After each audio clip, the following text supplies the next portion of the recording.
City, wherever you may be. Second game of the three-game series between the Dodgers and the Florida Marlins. The Marlins winning last night, snapping a Dodger 5-game winning streak. And as the Dodgers take the field now, they know they'll have their hands full with a Marlin club that has not only won 4 straight, but has done remarkably well of late on the road. They've won 5 in a row on the road, 7 of the last 9, as the Marlins remain 5.5 games behind Philadelphia, but we still have a long way to go. In talking about the Marlins, we'll take a look at the lineup. Freddie Gonzalez filled out on his card.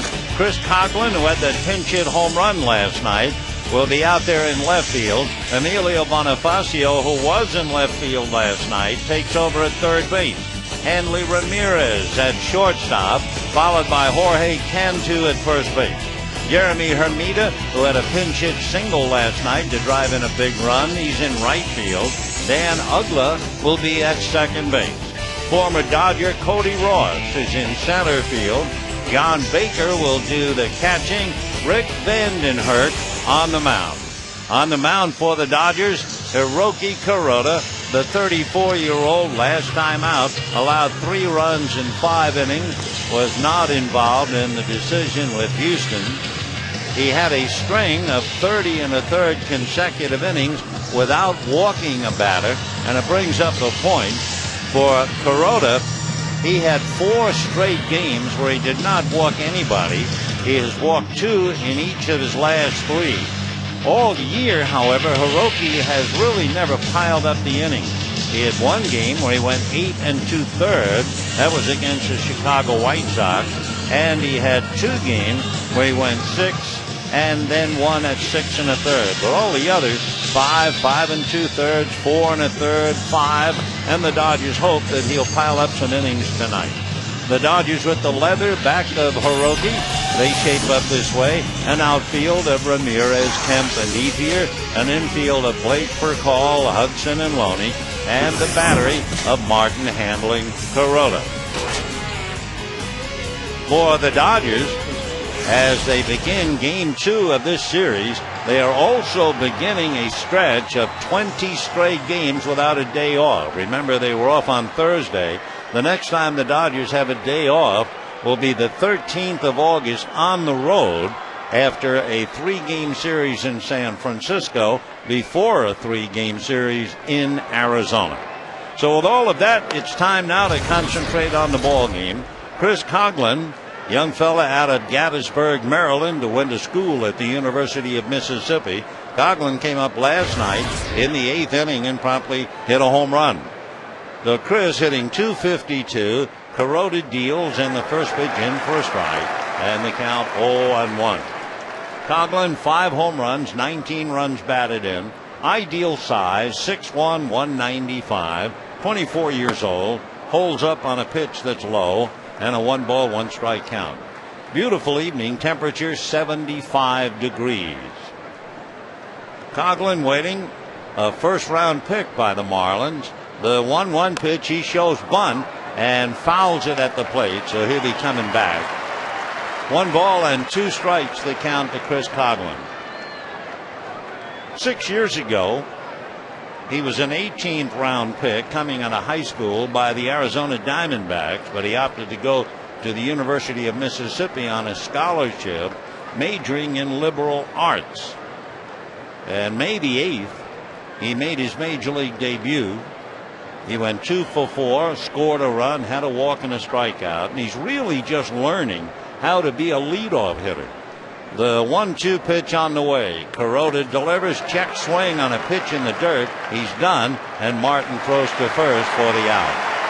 So Coghlan fooled, might have been a splitter, sinker, whatever you might have been, but Coghlan chased it, and down he goes.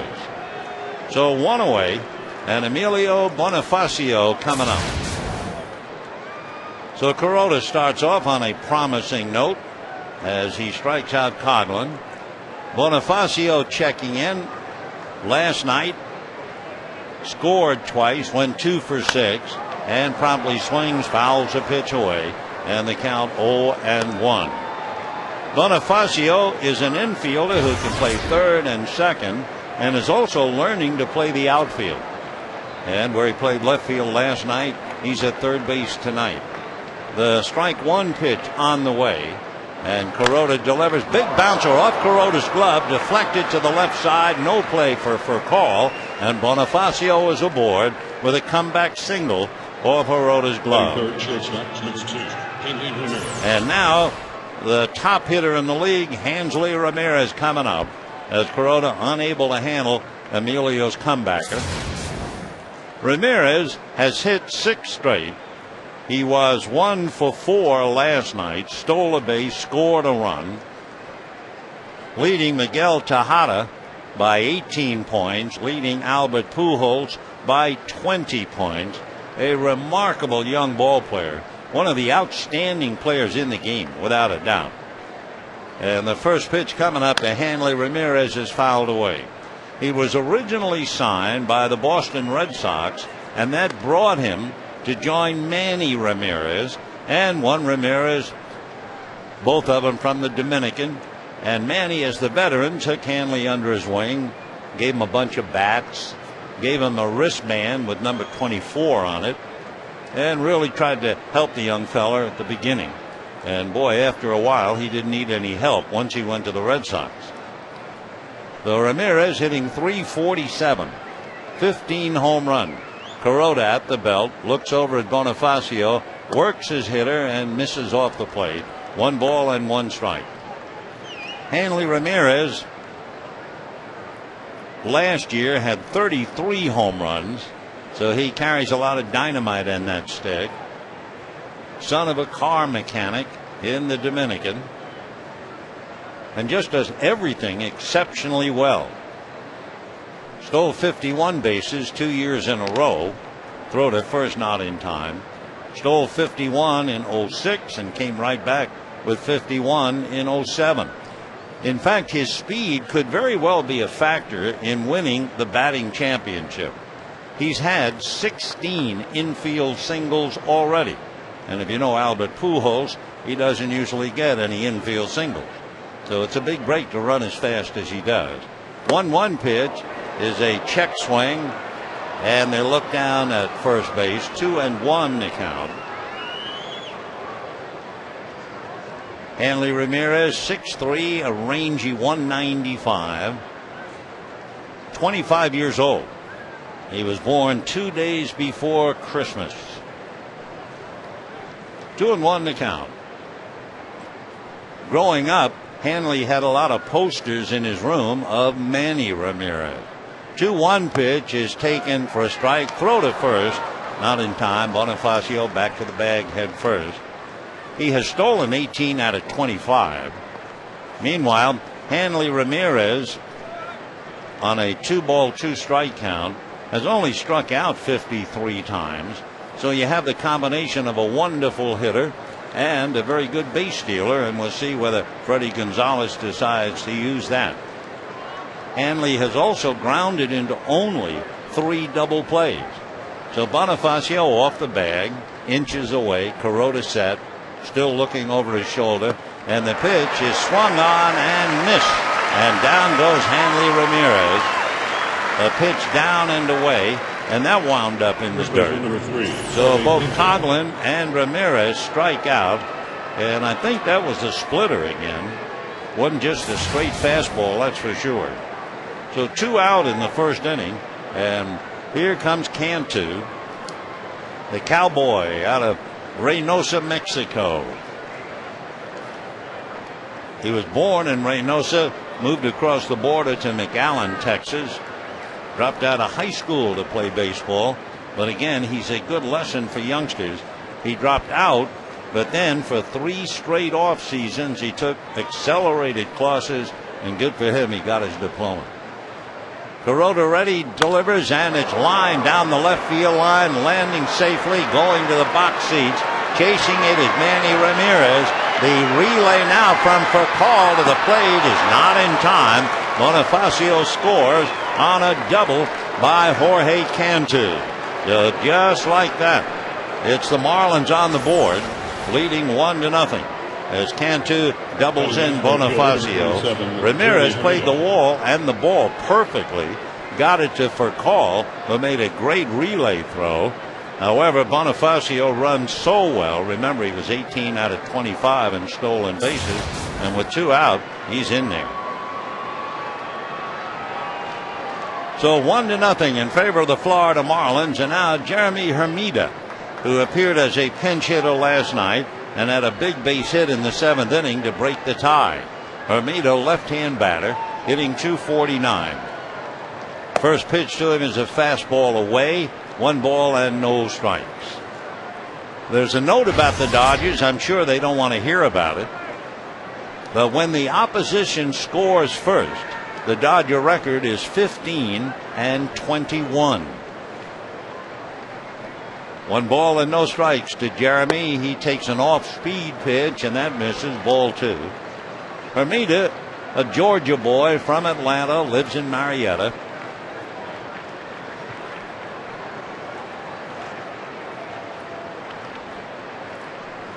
Hermida waiting, and the 2-0 pitch on the way. Kuroda looks back at second at Cantu, double checks him. Now back to the plate, and that's popped up on the left side in foul ground. Martin and Blake, and it's Casey Blake for the catch. So Hermida fouls out, but the combination of Bonifacio and Cantu, and the Marlins get a run. And at the end of half an inning, 1-0 Marlins.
Hiroki Kuroda sitting alongside of Russell Martin, but they are not talking.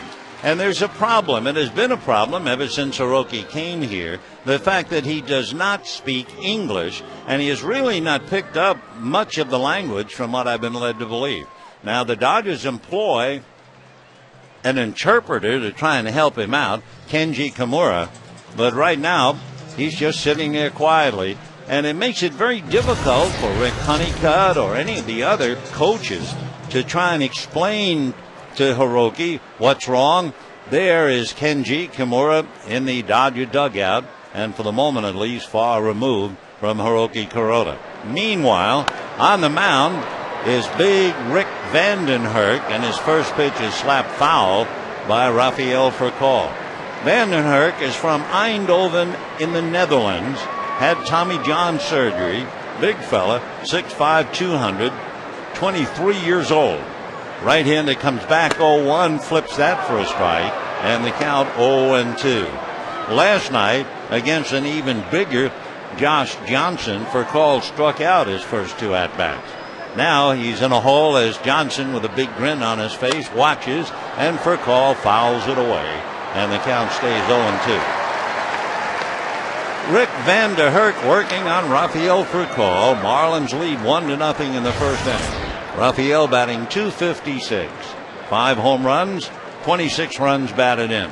Vandenherk back with a slider inside under the hand. That has become his big pitch. You used to talk about Vandenherk throwing curveballs and a change and a cutter. along with the fastball, but it's the slider that gets the job done. But the fastball is banged by Furcal down into the right field corner. Raphael into second base, and he's not going to stop there, and he's into third with a belly whopper.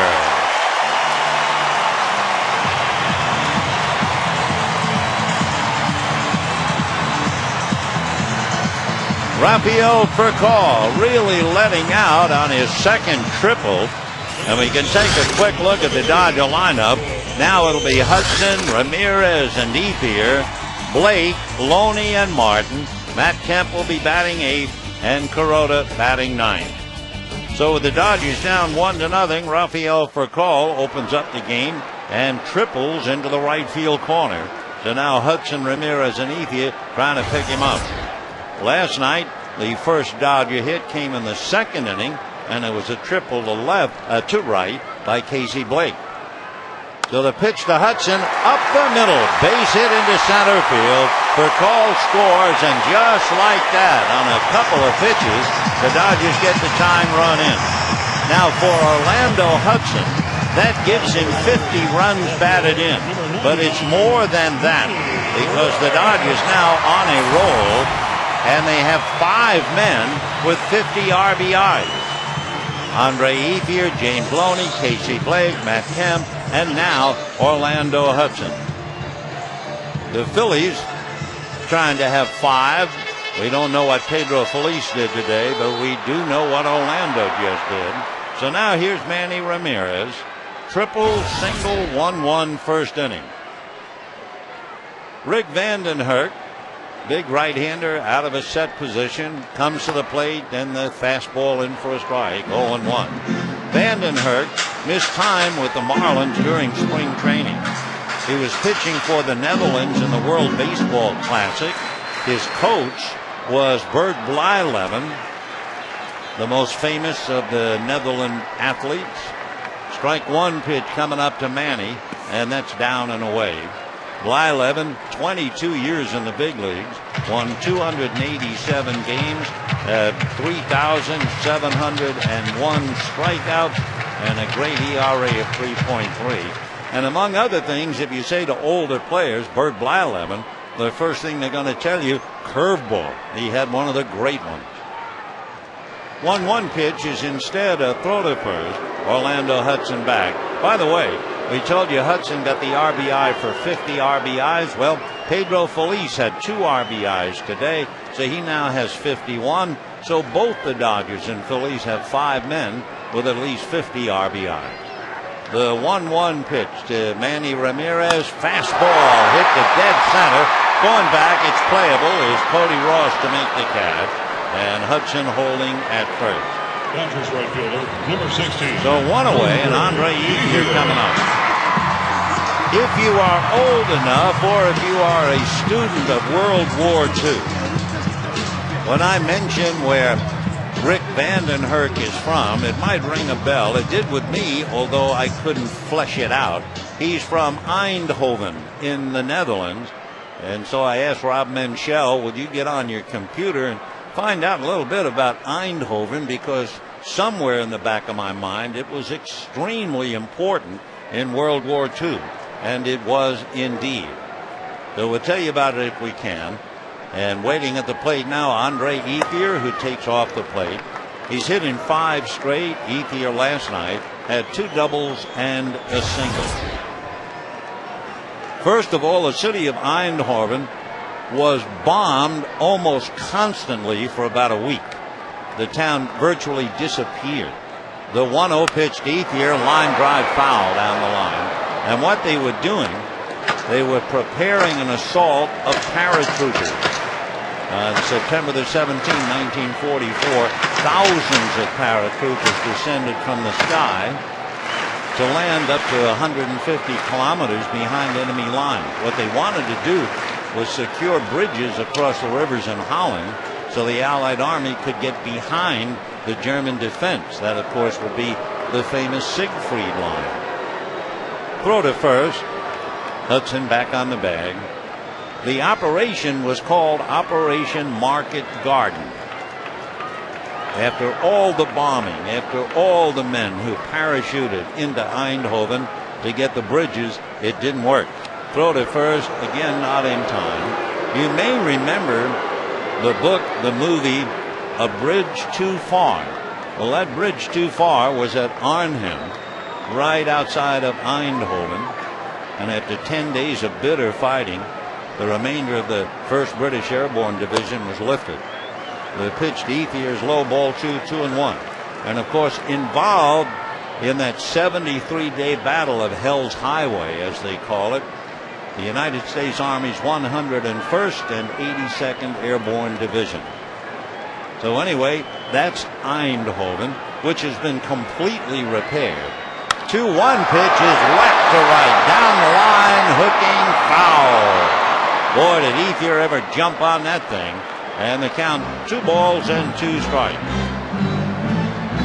So Rick Vandenherk is somewhat under siege here himself as he gives up a triple to Furcal, a single to Hudson, fly ball to center from Ramirez, and a long, loud strike from Andre Ethier.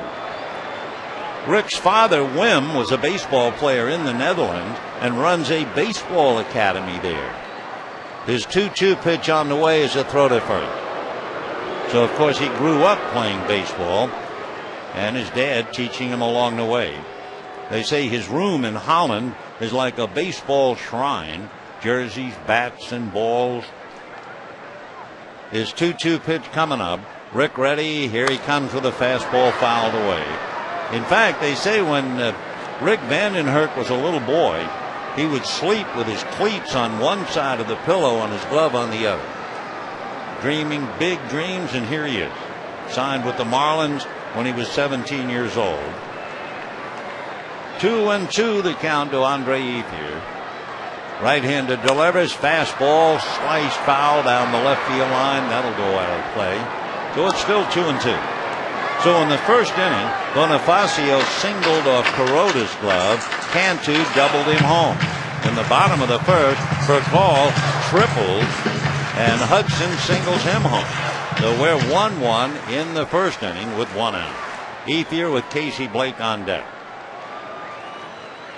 Rick ready, delivers, and gets it in the dirt. 3-2 the count.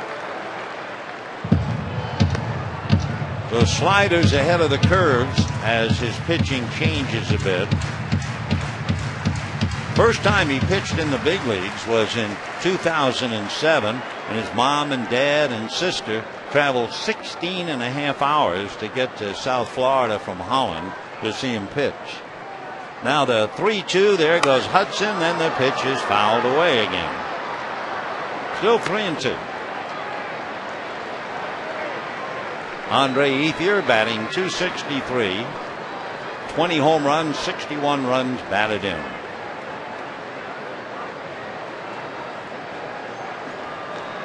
Rick Vandenherk looks in to get a sign, now out of his stretch. Checking Hudson, he goes again. The pitch is outside for ball 4. A needless throw down to first, and the runners at first and second. John Baker, the catcher, wasn't waiting for Mark Carlson to make a call. He fired. Hudson was already into second base. So the Dodgers now have first and second with 1 out in a 1-1 tie, and Casey Blake coming up. Vandenherk did pretty well in his previous start. That was going up against the San Diego Padres. Gave up back-to-back home runs and finally had to come out, but didn't do badly at all. So here he is now trying to come up with at least a repeat. In that game against San Diego, he went 6 and allowed just the 2 earned runs. Casey Blake hitting .275 takes off the plate. Ball 1, 1-0. So a walk, single, triple. The Dodgers have scored 1. They have 2 on with 1 out in this 1-1 tie. Vandenherk, hands at his sides, now goes to his stretch. Casey waiting, and the 1-0 pitch from the big right-hander, and that's in for a strike, and the count 1-1.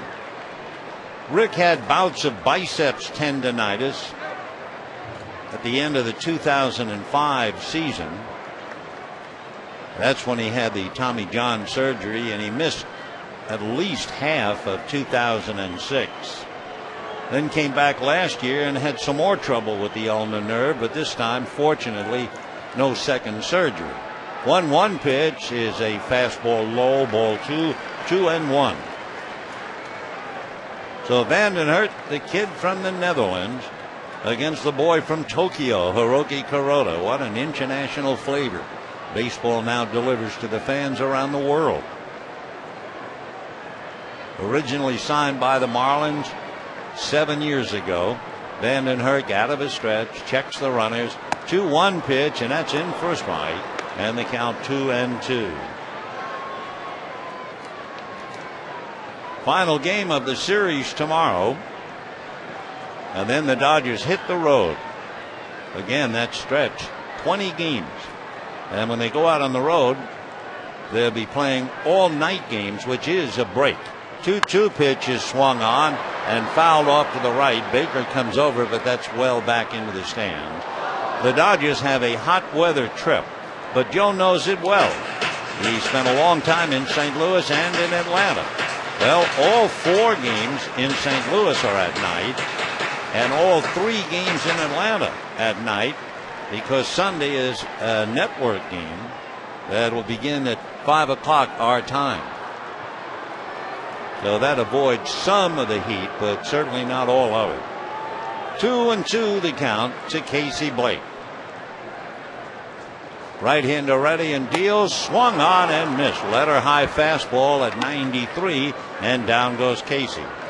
So with 2 out, James Loney will be coming up. And looking at Vandenhert with that good fastball. Coming into this game, he had 2 walks and 4 strikeouts against San Diego. So now in the first inning, he has a walk and a strikeout. And James Loney checks in, hitting .280, 7 home runs, 58 runs batted in. Dodgers playing well. As you know, they're 9 games in front of Colorado and San Francisco. But if you've been around to watch this magnificent sport called baseball, it is certainly not time to think it's all over. Not in July. In fact, all the Dodgers have to do is look back to last year. Do you remember August of last year when the Dodgers had an 8-game losing streak? Now, that's a sobering thought. The 1-0 pitch on the way to James Loney. Vandenhert delivers, and that's fouled away off third out of play. 1 ball and 1 strike. So the Marlins have won 4 in a row. They've won 5 straight on the road and 7 of the last 9. And we have a 1-1 tie in the first inning as Freddie Gonzalez, who can tell you about getting out of tough scrapes, replacing Joe Girardi, but his family escaped Cuba when he was just 3 years old. The 1-1 pitch to James Loney. Fastball fouled away. 1-2. Dodgers have never seen Vandenhert.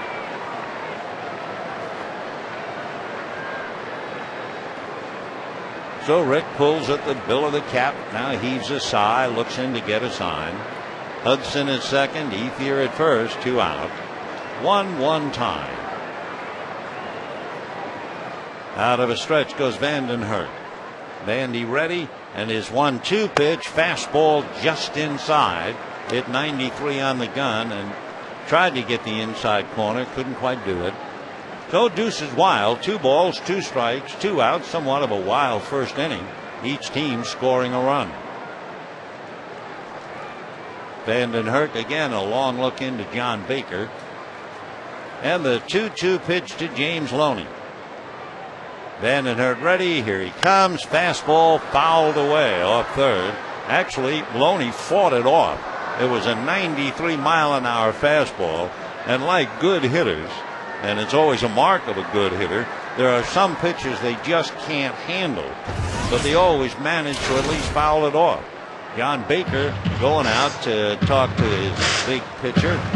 For Vandenhert, he's working awfully hard. He's made 29 pitches, so number 30 coming up. So Loney waiting for the catcher to get behind the plate. Hudson, who knocked in a run at second. Ethier, who walked at first. 2 balls and 2 strikes to James Loney with Russell Martin on deck. Vandy ready, and the 2-2 pitch is swung on and popped in the air. Coming down from third is Bonifacio in foul ground and makes the catch. So Loney fouls out, and for the Dodgers they get 1 and leave 2. And at the end of an inning, it's the Marlins 1 and the Dodgers 1.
The early arrivals at the ballpark tonight at 5 p.m. we had the Hollywood Stars game, and among other things, we saw fellows and girls you see on television. We had Randy Wolf coaching third. We had Ron Say coaching first. A lot of fun. And the crowd that came out early had a ball, a lot of laughs, and the oohs and ahs watching some of them make rather spectacular plays. So it was a great evening. And now we settle into the business at hand. Dan Uggla, followed by Cody Ross, and then John Baker. Uggla, big swing and a miss, and the count 0-1 to Dan. It is such a rare name, Uggla, Uggla. We always tell you that it is a Swedish name, and it means owl. The next pitch is off the plate. 1 ball and 1 strike. So an interesting combination with a boy with Swedish blood, but he's out of Louisville, Kentucky, went to school at the University of Memphis.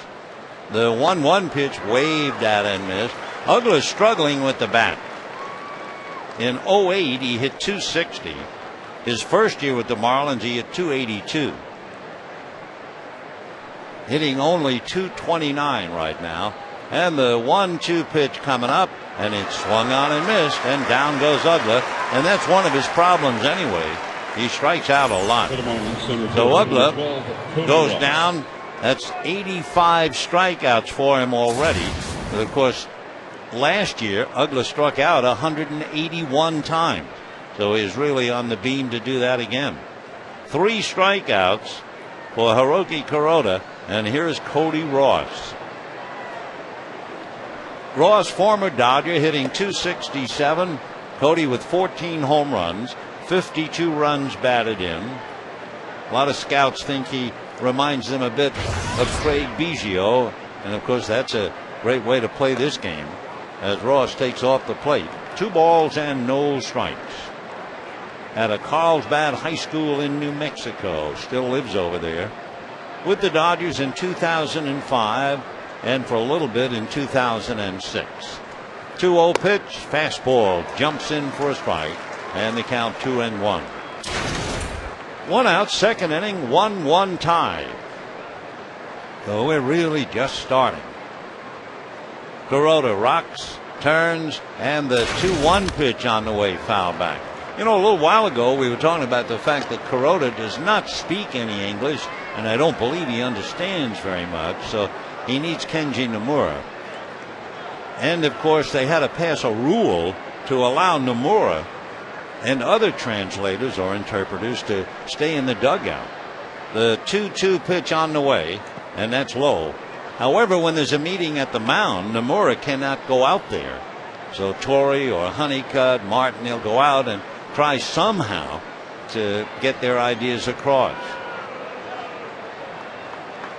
But Joe Torre thinks the day will come when the interpreter will go to the mound. And why not? 3-2 pitch is swung on and missed. Split away off the plate. And down goes Cody Roy. Catcher for the 21, Sean So Baker. Hiroki now has 4 strikeouts in 1 2/3 inning.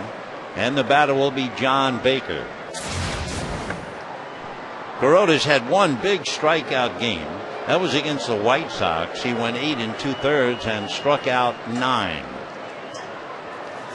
So here's Baker. Left-hand hitting catcher, which makes him a little special.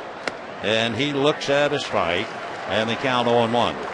John is from Alameda, California. Lives up in Walnut Creek. He went to Cal Berkeley. And growing up in the Bay Area, his favorite player was Will Clark. 0-1 the count to John, hitting .266. 7 home runs, 28 runs batted in. He takes inside, 1 ball and 1 strike. Originally drafted by the Oakland A's 7 years ago, and got into a weight training program introduced by Arnold Schwarzenegger. That's right. He followed the governor as far as weightlifting is concerned. Now the 1-1 pitch coming up to John Baker, swung on and missed. When he was with the A's, he had the darndest thing about taking off the 40-man roster. The first time was 2 days before his wedding. The second time on his honeymoon, and the third time on his 25th birthday. He swings, bangs one the other way for a base hit to left field. So John Baker, a line drive single to left with 2 out, and that will bring up Rick Vandenhurst, who's only had 2 at-bats in the big leagues, 0 for 2. So he brings up that nice strike zone at 6 feet 5. Josh Johnson last night struck out twice and then had a base hit and scored a big run in the 6th inning of last night's game. So Vandenhurst waiting. Out of his stretch goes Kuroda. Here he comes with a fastball in for a strike, and the count 0-1. Kuroda with a record of 3-5. No record against Florida. Right-hander ready, and the strike 1 pitch coming up. And that's waved at and missed, and the count 0-2. Kuroda has started twice against the Marlins. No decision either time. Now he's ready, and the strike 2 pitch coming up. And that drops just high and outside, 1-2. Very close to strike 3. 2 outs, 2nd inning, 1-1 tie. Hiroki looks over at first at Baker. Now the 1-2 pitch on the way. And a breaking ball is swung on and missed, so he strikes out the side. Kuroda now has 5 strikeouts in 2 innings. And at the end of an inning and a half, we have a 1-1 tie.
in the box.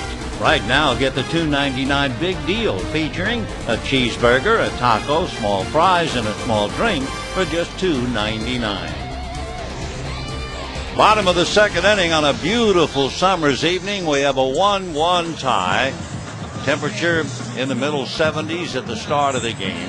And the Dodgers now will have Russell Martin, Matt Kemp, and Hiroki Kuroda.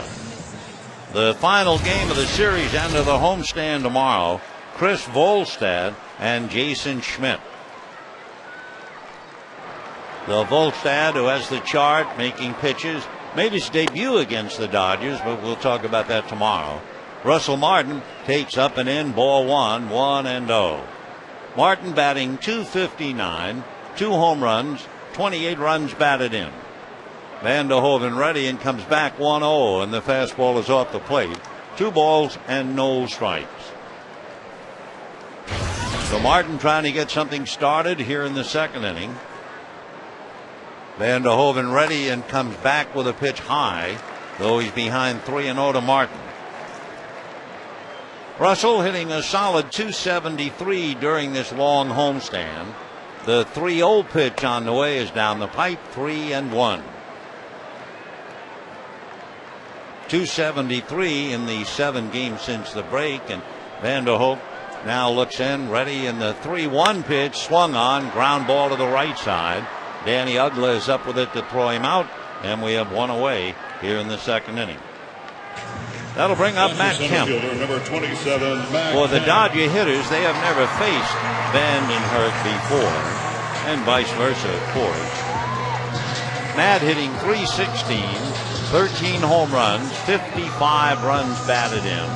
And out on deck, Hiroki Kuroda. Vandenhurst made his major league debut 2 years ago against Milwaukee and picked up his first major league win 2 years ago against Atlanta. Right-hander ready and delivers, and it's swung on and fouled away. 0-1 the count.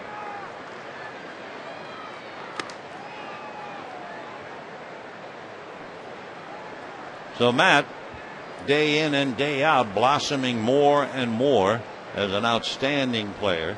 Strike 1 pitch on the way. He holds up, but not enough. And Mark Carlson for a strike, and the count 0-2. The plate umpire, Mark Carlson, a former Marine, so there shouldn't be too much arguing down there. 0-2 the count. Back comes a pitch, and Kemp has to get out of the way. I think he was waiting on a breaking ball, and it turned out to be a fastball. So at the last second, he rocked off on his heels. 1-2 the count. Vandenhurst ready, and the next pitch is down and away. So up and in, down and away, and a 2-ball, 2-strike count. 1 away, second inning, 1-1 tie. And the boy from the Netherlands, tutored by Bert Blyleven, and his 2-2 fastball on the hand, little number back to the box. Vandenhurst fires to first in time for the out. So Kemp hits it halfway to the mound, and we have 2 down here in the second inning, and Hiroki Kuroda coming up. Say tomorrow, join the Dodgers for the next Kids Appreciation Sunday with the Marlins. Give away the next Webkinz Pet of the Year. The first 15,000 kids 14 and under walk home with a Lilkins Tiger. For tickets, visit Dodgers.com or call 866-DODGERS. Now we'll have the Tiger. We have seats, and we hope you'll be out here with us. Vandenhurst's fastball in for a strike to Kuroda. Kuroda struck out Vandy in the second inning. So now Rick trying to make it turnabout fair play, but he misses down and away. 1 ball and 1 strike. Big fella throws hard. He's hit 93 consistently. And his 1-1 pitch on the way is a fastball high. Ball 2, 2-1. Since he is big, that's great. You're on a 10-inch mound. But also, it's pretty easy to get out of your rhythm. He comes back with a fastball low, ball 3. So his mechanics can get a whack, and that's his problem right now. He doesn't have that same release point at all. Maybe he's mixing them up on design. The 3-1 pitch comes back, and it is high, and he has walked Kuroda. So that's a waste, of course. when you have the pitcher versus pitcher to walk Kuroda, who is certainly not a threat with the bat. Kuroda has had 11 at bats and he struck out 7 times. So Vanden Hurst lets him off the hook and walks him, and that'll bring up Rafael for call. They are not going to hold Kuroda. 1-1, bottom of the second inning. This is the 5th meeting of the year between the Dodgers and the Marlins. They've split 4 as the first pitch foul tipped and caught by Baker on a check swing by Rafael. 0-1 to count.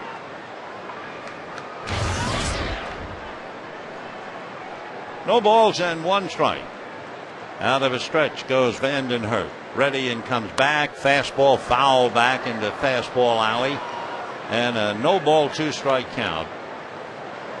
The Giants and the Rockies were playing tonight, and the Rockies took care of the Giants in short order.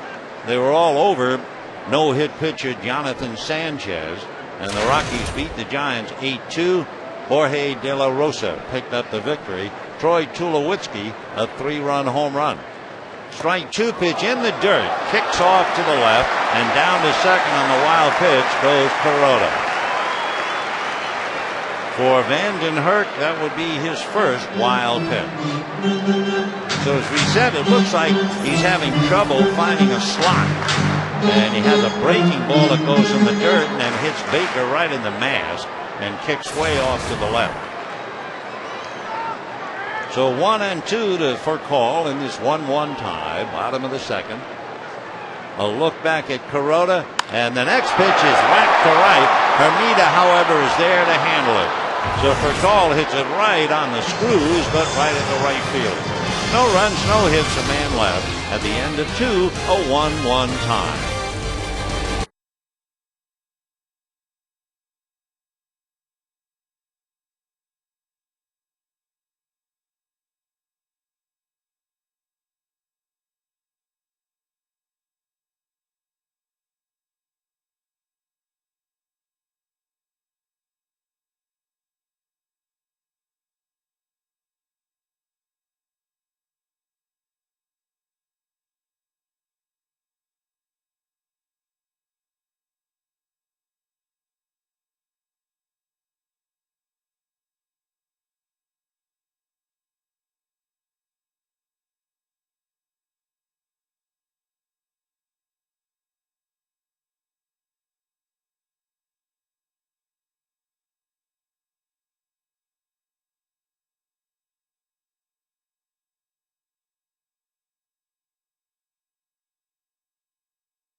Here, full of beans as usual.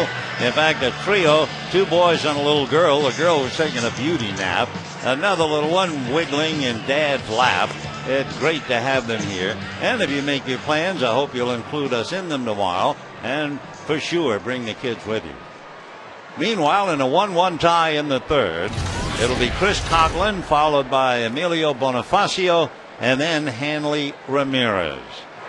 So Coghlan, who was learning to be a leadoff hitter, tried to bunt among other things and eventually struck out. Coghlan checking in, and we're about ready to go. Into the windup is Kuroda, and his first pitch is low, ball 1, 1-0. Chris, 24 years old, unfortunately lost his dad in an auto accident about 10 years ago. He takes a pitch low, ball 2. So he took a summer off from baseball, understandably so. But then he came back. He always been a Cal Ripken Jr. fan. Made his major league debut and had himself a couple of base hits. Now the 2-0 pitch on the way, and that's a strike. 2-1. We mentioned his first major league home run was in Milwaukee. He had a tough time getting the ball back. He had to give the fan a whole bunch of stuff, but then he gave his mom the ball. 2-1 pitch, and that's a high strike. Outside corner, up around the letters. Chris nodding yes, as if to say that's a good call. When he hit his home run last night, we were in the process of telling a story about him. The 2-2 pitch on the way is inside. Louisville Slugger Company sent Chris a half a dozen bats were engraved with his name and Los Angeles Dodgers on the bats. Well, he didn't care. He used the bats anyway. 3-2 pitch, a hopper backhanded by Furcal. It cranks it up, throws, and got him on a very close play at first base. Only a shortstop with an arm like Furcal could have gotten Coughlin because he runs very well. Those bats with the Los Angeles Dodgers on him, well, he used them. He kept one as a collector's item, broke the other 5, but before he broke the other 5, he did actually hit a home run with one of the Chris Coughlin Los Angeles Dodger bats. So 1 away, and here's Bonifacio who fouls it off. Boy, can this fella fly. In the first inning, he had singled. And with 2 out, Jorge Cantu double a left. And Bonifacio just disappeared on the baselines. He became a road runner. He was a blur scoring from first. Now the strike 1 pitch on the way. Swung on and missed. Take a look at him running here when the ball is hit. And now he's going to open up once he rounds second. And if he was sitting up in the stands, I mean, he is really motoring. And he's in there and in the dugout. Comebacker to Kuroda. So Bonifacio, a little comebacker for the out. In the first inning, he hit one back at Kuroda, but harder, and it got off Hiroki's glove. 2 down, third inning, a 1-1 tie, and the batter is Hanley Ramirez. Only 5 players in baseball have had seasons of over 45 doubles and over 50 steals. Who were they? Ty Cobb, Tris Speaker, Lou Brock, Craig Biggio, and Hanley Ramirez as a rookie, no less. That's a strike. 0-1. And of course, we were speculating last night about whether he can hold on and win the batting championship. Can he beat out Tejada and Pujols? And for him, so far so good, hitting .346. 0-2 the count. He's from Samana in the Dominican Republic.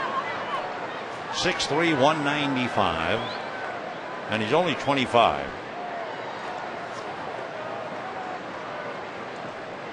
He was the Rookie of the Year in the National League back in '06.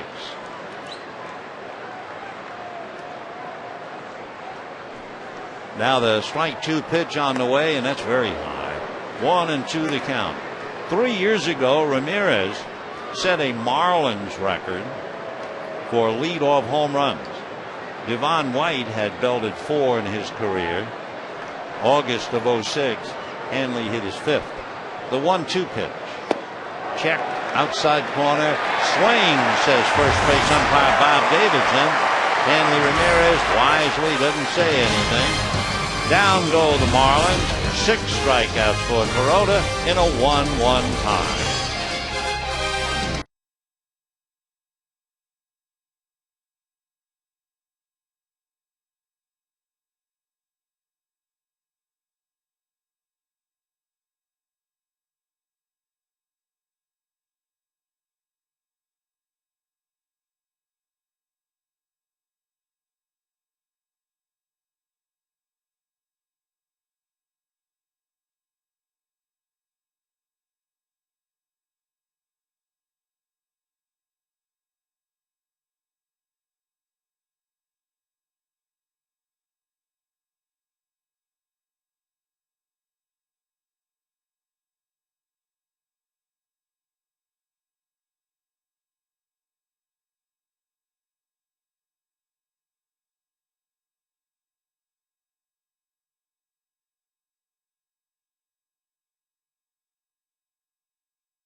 1 tie as we go to the bottom of the third inning. Kuroda settling in nicely, a 13-pitch inning. So he's made 46 pitches in 3 innings and 11 swinging strikes. So I think he has the splitter working for sure. Orlando Hudson to start it off. Shows bunt, runs by the pitch. It's outside, ball 1. 1-0 the count. Orlando single to center to drive in his 50th run. He's hitting .290. During this homestand, he's hit better than .360. Orlando hits a high fly ball into right center, but it's playable. Cody Ross goes to the track to make the catch, crisscrossing with Jeremy Hermida. So the ball carried well, long fly ball out, and we have 1 down. Manny Ramirez flied to dead center in the first inning. Manny 0 for 1. Ramirez hitting .250 during this homestand. Well, Manny at the plate. 11 home runs, 37 runs batted in. The first pitch is a little low, ball 1 in the dirt. Vanden Hurk from Eindhoven in the Netherlands, making his debut at Dodger Stadium. 1 ball and no strikes they count. Rick Reddy and comes back 1-0, and the fastball foul right into Baker's mask. 1-1 the count. One of the toughest things a little kid has to learn the first time he goes behind the plate is not to turn his head. And you know, instinctively you do that. 1-1 pitch in the dirt. 2-1 the count. Nice play by Manny. The pitch went in the dirt, went off Baker's mid, up in the air. Manny caught it, handed it to the catcher. 2-1 the count. Yeah, the very first thing about preservation is to take the pitch or the foul head on into the mask. Slider for a strike, and a 2-ball, 2-strike count to Manny Ramirez.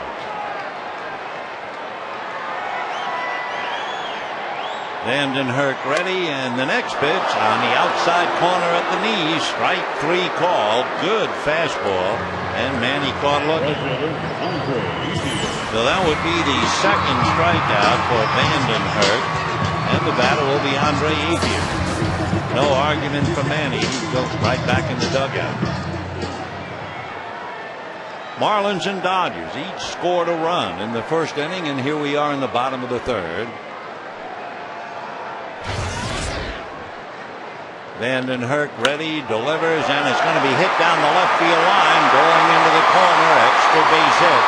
Coughlin over there to play the carom, and going into second base with a double is Andre Ethier. He had 2 doubles last night, and he now has 22 doubles this year. So Ethier just goes the other way. A pitch down, and he hits it inside out into the corner. Coughlin did well. Got him back to the infield, but there was no play on Andre. So Casey Blake will be coming up with a runner at second, 2 out in a 1-1 tie. Blake struck out in the first inning.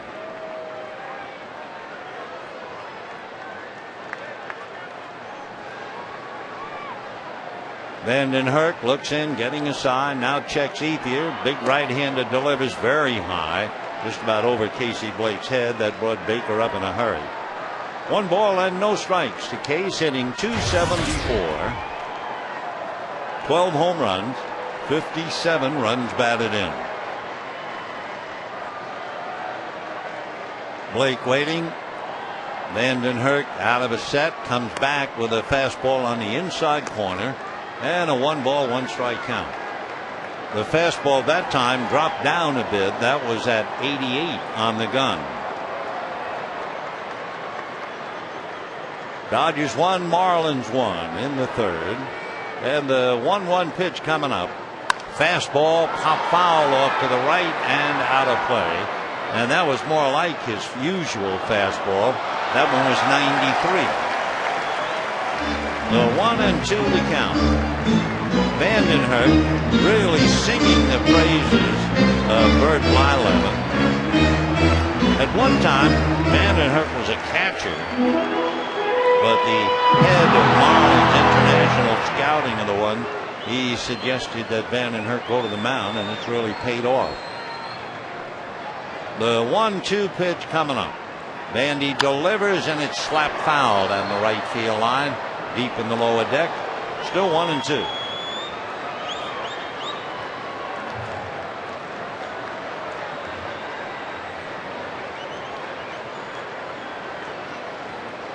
So Andre Ethier with a 2-out double to left, waiting for a ride home. We have a 1-1 tie in the third.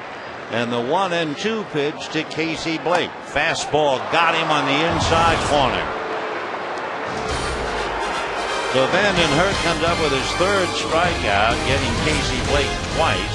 And at the end of 3, a 1-1 tie.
Do you have any idea which player holds the Marlins record for most hits, triples, and steals in one season?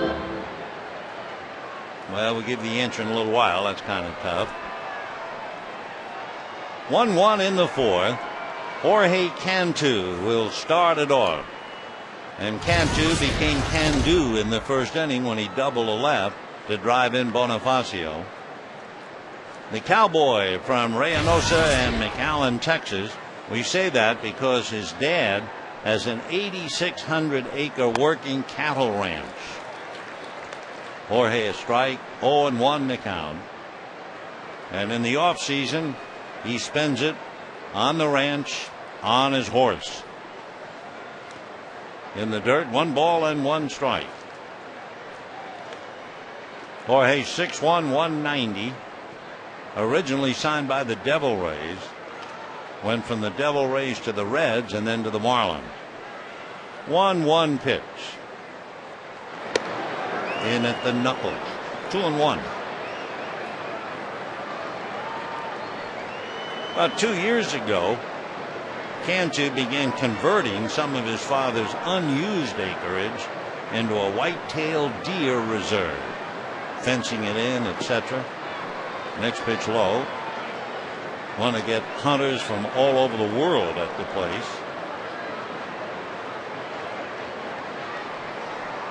Three and 1 the count.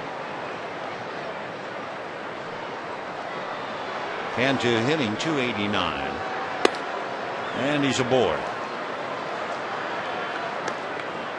So the walk to Cantu, that would be the first walk issued by Kuroda. He has struck out 6. Last night, the Marlins had so many opportunities to break the game wide open, they couldn't do it. They did win, however, 6-3, but they left 14 men on base. Tonight, they left a man in the first, a man in the second, and went out in order in the third. Jeremy Hermida fouled out to first. Last night, pinch hit single.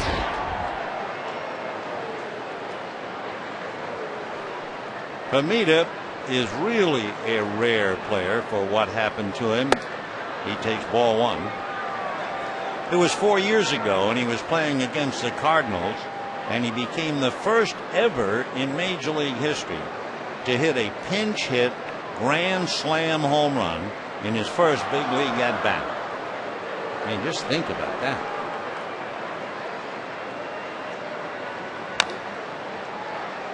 I guess that would be like going to the tee, taking your first swing at a golf ball and have it go in the hole. Or like going to ball game and seeing a perfect game, first time ever. 1-1 the count to Hermida, Hermida, out of Georgia.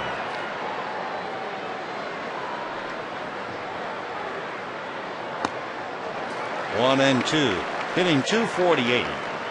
Jeremy has 11 home runs, 37 runs batted in. He has socked. He had 17 last year, and 2 years ago 18. Last year he struck out 138 times. Though he has Cantu at first, nobody out. 1-2.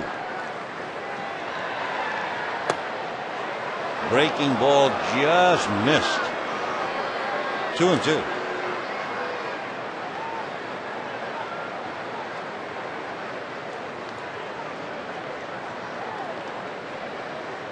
One run, 3 hits, and no errors for each side.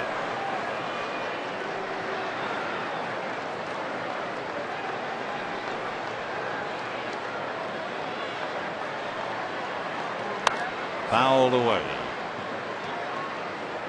Cantu is 1 for 1 in stolen bases, so obviously Jorge doesn't do a lot of running.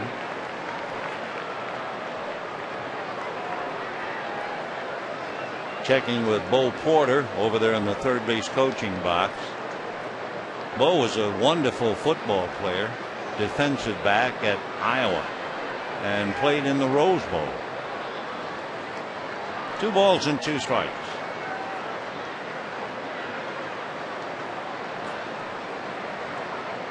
One in the fourth.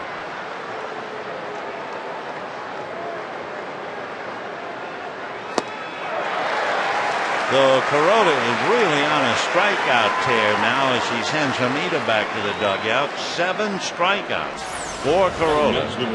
And we're only in the 4th inning. So with 1 away, the batter is Dan Uggla. Most strikeouts for Kuroda last year. He had 11 against Chicago. The Cubs, that is. This year, his high in strikeouts 9 against Chicago, the White Sox. Uggla struck out in the 2nd inning. One of the things that the Marlins have, they have a pretty good 1-2 punch with Dan Uggla and Hanley Ramirez. Freddie Gonzalez, when he combines those two, he's gotten 113 RBIs. That would be the tops among middle infielder duos. 1 ball, 1 strike. Utley and Rollins, they have 105. Aaron Hill, Marco Scotero of the Blue Jays, 106. Clint Barmes, Troy Tulowitzki, 88. But Uggla and Ramirez, 113. Cantu at first, 1 away.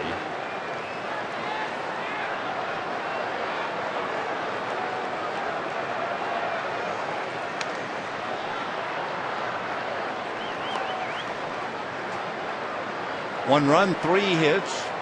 In the first inning, Bonifacio singled, Cantu doubled him home. In the bottom of the first, Furcal tripled, and Hudson singled him home, and that's it. A lot of single digits up there on the board. That misses, ball 2. 2-1.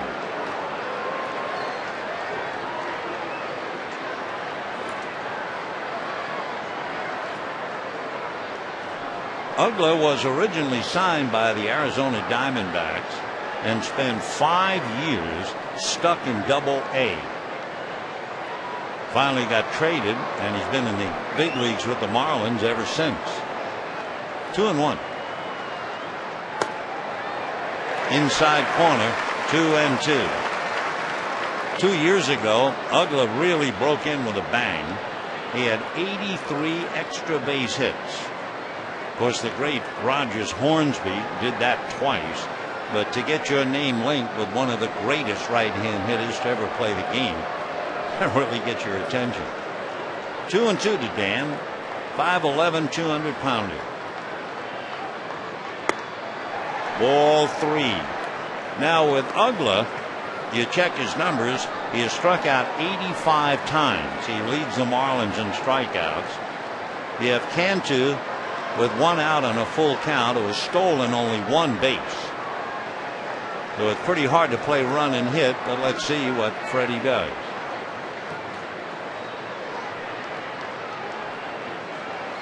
There he goes. Struck him out. Bounce throw off the glove of Hudson.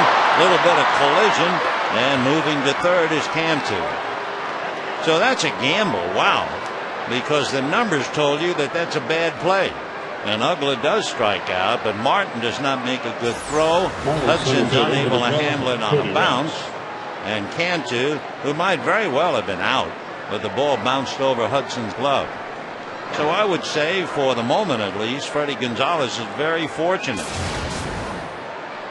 Meanwhile, 8 strikeouts, as Hudson's muttering to himself. And here's Cody Ross. Ball 1. So Cantu has stolen base, and then the error on the overthrow. That is charged to Martin. 1-1, 4th inning.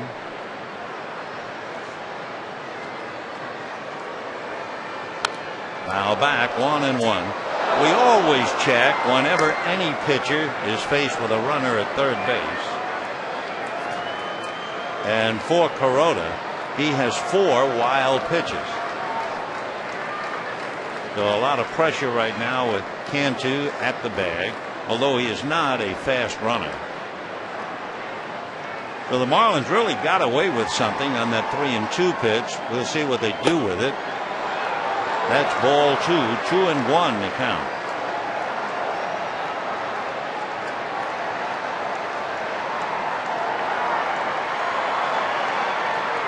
Cody Ross hitting .266. Trying to get Cantu home and break a 1-1 tie. Fouled away. Good fastball in on the hands. 2-2 the count to Cody. Hiroki Kuroda with 8 strikeouts in 3 2/3 innings.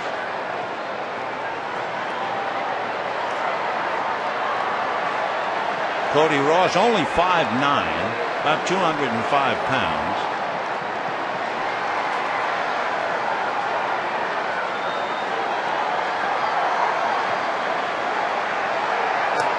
And ball 3 to Cody. On deck is the young left-hand hitting catcher, John Baker.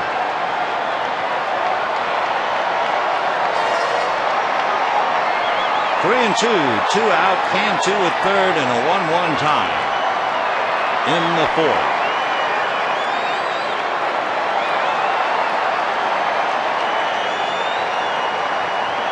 Breaking ball hit to center in front of Kemp for the base hit. The run is in, and the Marlins take a 2-1 lead. So that stolen base and the error is cashed in by Cody Ross. For the Dodgers, they have to be thoroughly frustrated not to get a double play on the strikeout with Cantu running.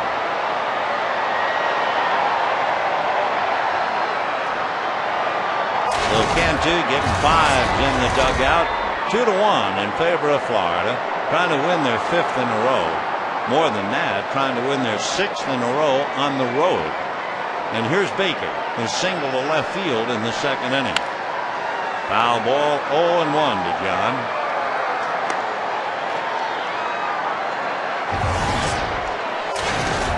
2-1 Marlins, but only in the fourth inning.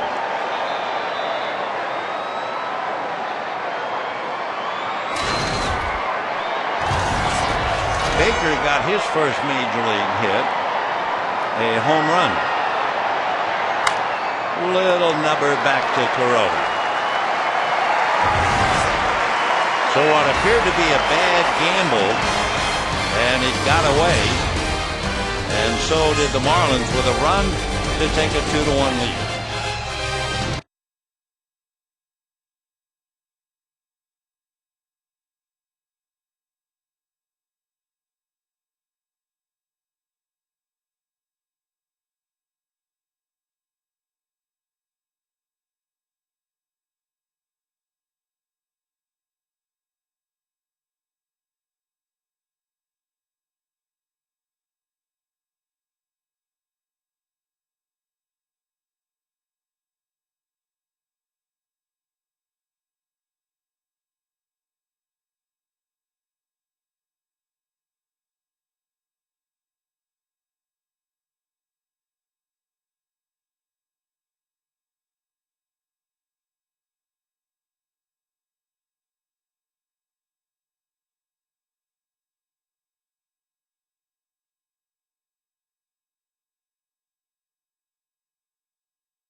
Dodgers baseball on Prime Ticket is brought to you by Jack Daniels. Your friends at Jack Daniels remind you to drink responsibly. You remember our Aflac trivia question had to do about the Marlins and the Marlin player who holds the record for most hits, triples, and steals in one season. Well, if you studied Florida, you know it's the Dodger, Juan Pierre. In 03, 65 stolen bases. In 04, 221 hits. And in 05, Juan had 13 triples. He played 3 years with the Marlins. He helped win the World Series in 2003. In that World Series, Juan Pierre hit .333. Outstanding player and an outstanding kid.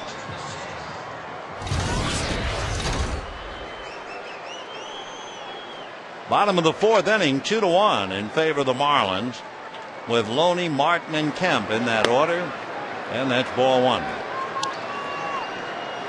Loney fouled out in the first inning, 0 for 1.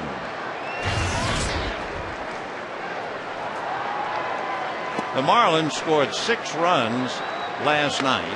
They have scored 2 so far tonight, so Freddie has seen his team score a total of 8 runs.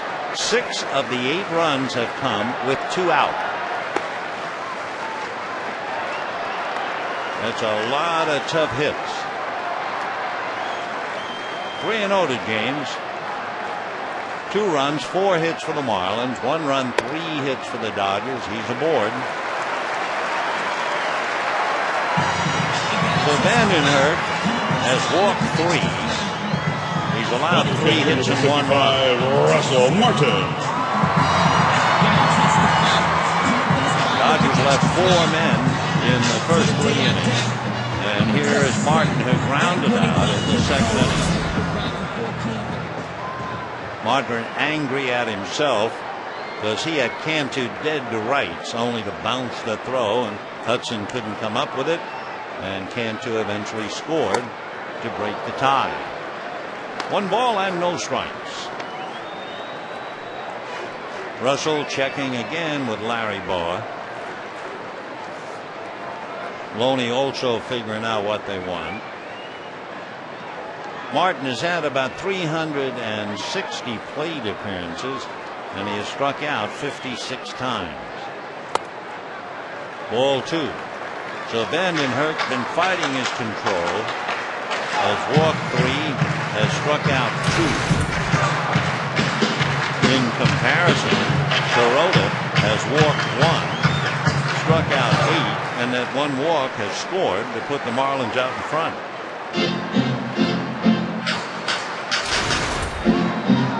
2 balls and no strikes.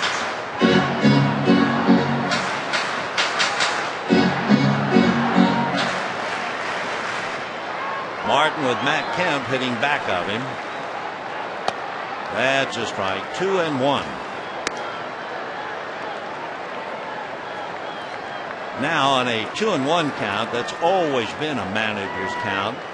The perfect time, you think, to play hit and run if you're going to put it on. Loney at first, Martin at the plate. 2 balls, 1 strike. Loney goes, hit and run, missed at the plate. The throw is down there waiting for Loney. Perfect throw by John Baker. So it figured to be a hit and run play, just like it didn't figure to have that play with Van Uggla. And the Marlins got away with it. The Dodgers do not, even though they had things going. Loney is not a bad base runner, and Martin is a contact hitter. That's the great thing about this game. No matter how you study it, no matter how you look at it as paper, it ain't necessarily so. So 1 away, 2-2 the count to Martin. Time, no pitch.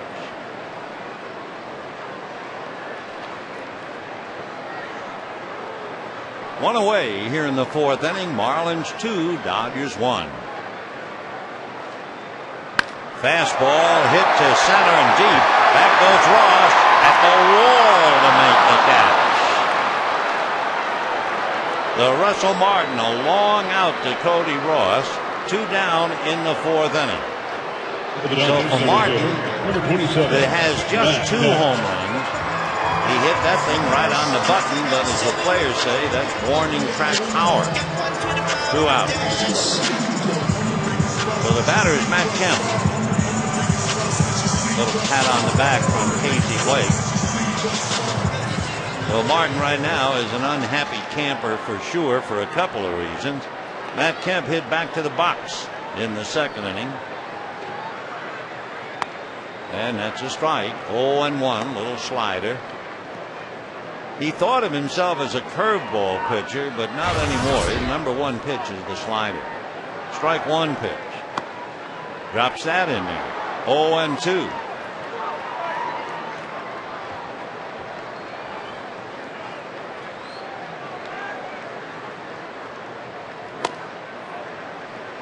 So 2 sliders and a fastball and a 1-2 count. Marlins 2 runs, 4 hits. Dodgers 1 run, 3 hits. In the dirt. 2-2. Guillermo Mota sitting quietly somewhere in the Dodger dugout. He's a birthday boy today. Guillermo celebrating his 36th birthday. Foul back.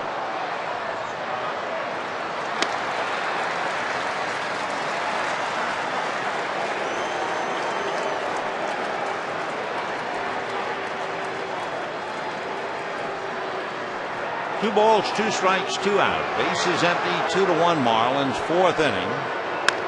And ground ball to the right side to Uggla. Over to Cantu, and that's it. So they missed the broken hit and run play. Dodgers go 1-2-3. At the end of 4, 2-1 Florida.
Uggla opening up the game.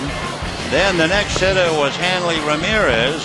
The next was Dan Uggla, followed by Cody Ross, and then Vandenhurst picked up again against Ramirez to get Hermida, number 7, and Uggla, number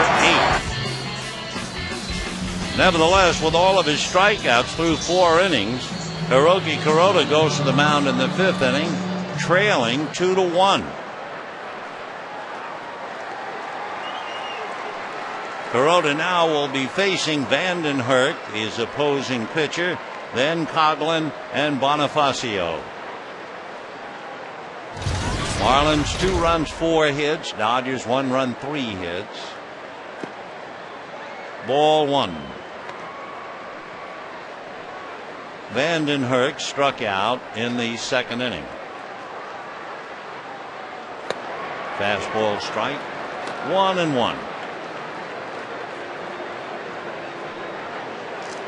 Concluding game of the homestand, Chris Volstad and Jason Schmidt tomorrow. Strike 1-2. Volstad 6-9, and Jason 1-0.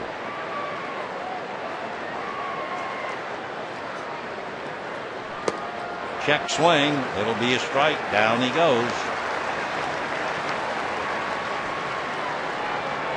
So 9 strikeouts for Hiroki Kuroda, and we're only in the 5th inning.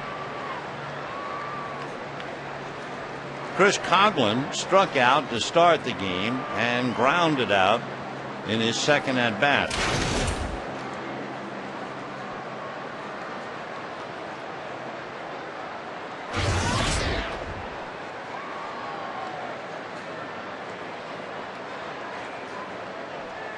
Middle of June, he got the first bunt single he's ever had in his career.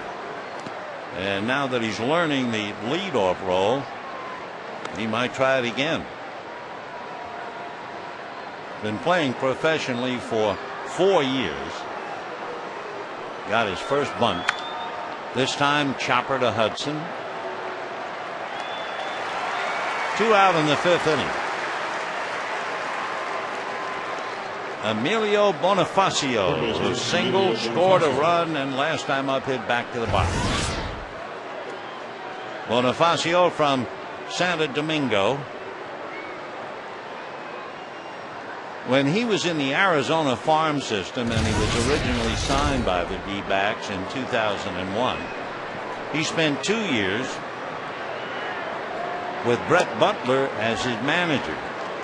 And after we found that out, we thought, I wonder what Brett's doing. Well, he is not only still in the Arizona system, Brett is now managing their AAA club. Chopper speared by Baker. That'll do it. So 1, 2, 3 innings.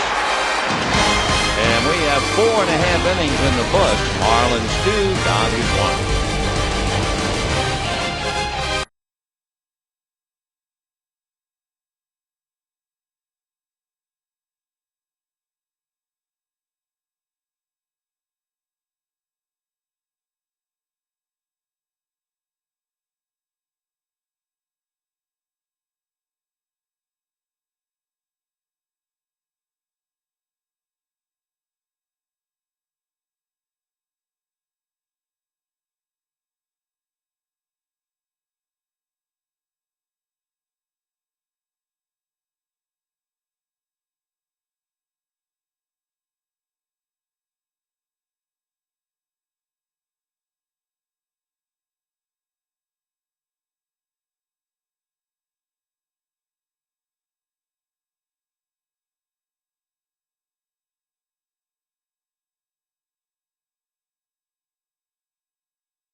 For the Dodgers, it'll be Hiroki Kuroda, followed by Rafael Furcal, and then Orlando Hudson against Rick van den Hurk, young fella from Eindhoven in the Netherlands.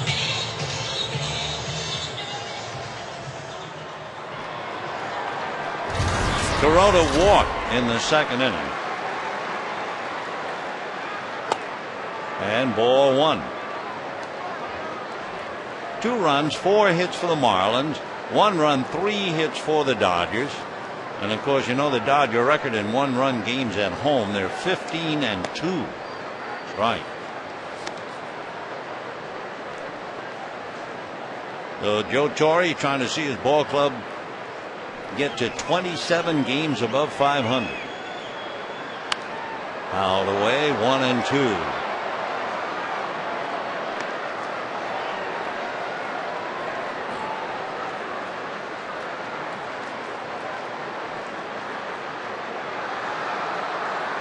Fastball flared over the head of Cantu and down the line for a base hit. So Hiroki Kuroda gets his first hit of the year. Little single over the head of first baseman Jorge Cantu. So the Dodgers have the tying run aboard. And the batter now will be Rafael Furcal. For the Dodgers, hit number 4.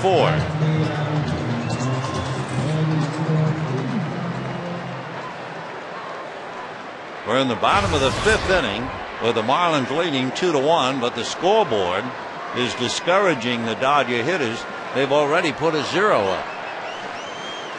Now they've taken it down. Furcal tripled and lined out. All right. Rafael always a threat to bunt, but when he bunts, he's always on the move. A lot of times, as you know, he likes to slap that ball towards the shortstop, and he's in motion when he does it. Kind of taking a page out of Ichiro's book. 1-1. So Rick van den Hurk leading 2-1 in the 5th. The tying run for the Dodgers, Hiroki Kuroda at first base.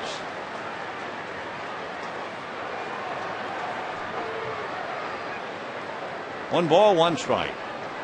On deck, Orlando Hudson. Off the plate, ball 2, 2-1. Big Josh Johnson went 7 last night to lead the Marlins to a win. Now they look to another big guy at 6'5", Rick van den Hurk. 2-1. 2-2. Fastball up. Rafael went after it.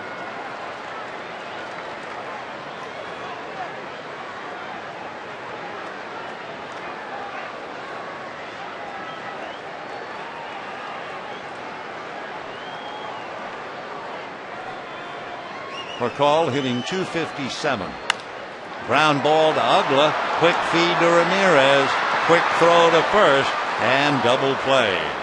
For Furcal, that would only be the 7th time that he has grounded into a double play. And with 2 down, the batter is Orlando Hudson.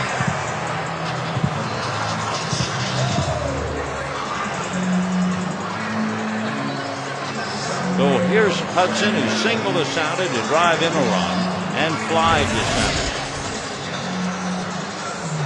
Orlando batting .289, close to .400 for the last 9 games, up around .387. Ball 1. That's as hard as van den Hurk has thrown tonight. He just hit 95 on the gun. He's been hanging out in the 93 neighborhood. And flips that in. Van den Hurk is 6'5", 200 pounds.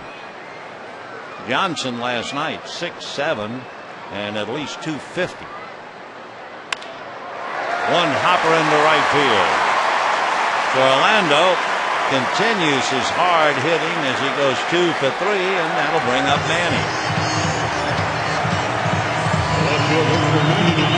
Manny Ramirez.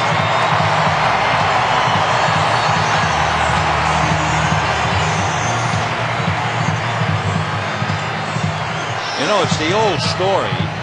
We noticed, and we just told you how well Orlando Hudson is hitting during the homestand, right? Sure. And who's hitting behind him? It affects every single hitter who hits in front of Manny. The simple reason, if you're going to hit in front of him, you're going to see more fastballs. It doesn't take anything away from your average. It's just part of the game. But that's one reason why Orlando is perked up so much. That's a strike. 1-1. Manny has flied to center and struck out looking. 2 down, bottom of the 5th. 2-1 Marlins. On deck, Andre Ethier.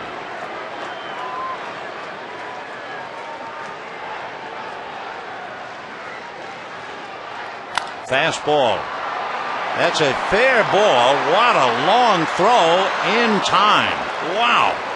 Bonifacio had to play that thing way back of the bag on the line, and he got it over to Camp 2, and at the end of 5, it's still 2-1 Marlins.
Park in St. Louis.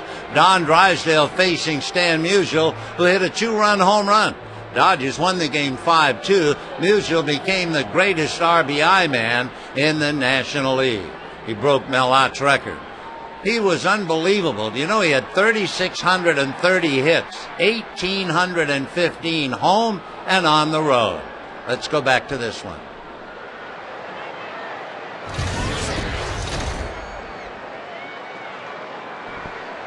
Stan the man. He was something. 88 years old and came to the All-Star game in St. Louis a couple of weeks ago. Here's Hanley Ramirez way out in front of a pitch. 0-1. Hanley has struck out twice tonight. He went 1 for 4 last night. Came in here hitting .347, and he's given up a couple of points. 0-2. Boy, when he glides across the bag as he did on that double play ball, you can just use that phrase, consummate grace.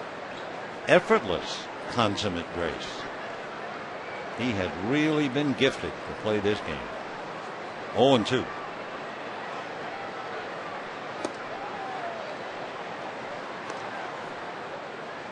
Two runs, 4 hits for the Marlins, 1 run, 5 hits for the Dodgers. 2 hit and run plays. The Dodger hit and run play was a bust. The Marlins hit and run play turned out to give them the go ahead run, or at least it set it up. For Kuroda now, facing the heart of the lineup, Ramirez, Cantu, and Hermida. He has struck out 9 in 5 innings. Fastball hit into right field. So Hanley Ramirez, a clean single to right. And the batter will be Jorge Cantu. Marlins first baseman. For Ramirez, he has also stolen 14 out of 21. Cantu doubled and then was the key player in that 4th inning. He walked. They ran him with a strikeout hitter, Uggla, at the plate. And Cantu does not run that well anyway. And Uggla struck out. But Martin bounced his throw to second, should have gotten Cantu. The ball went into center field. Jorge went to third. And with a reprieve, Cody Ross then came up and singled him home. And that's the difference in the game. 2-1 Marlins.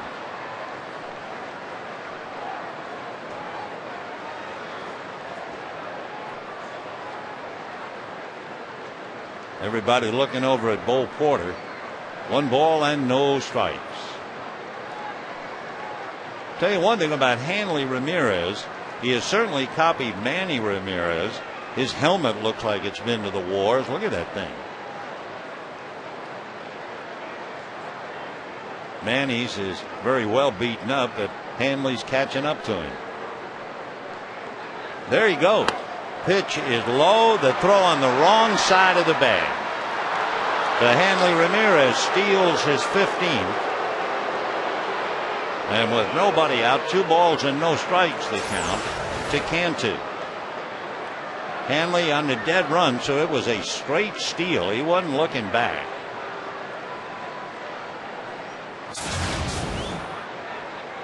So Martin, who was angry at himself earlier, first on a bounce throw and then as a hitter, hitting one deep to center but not deep enough. 2-0.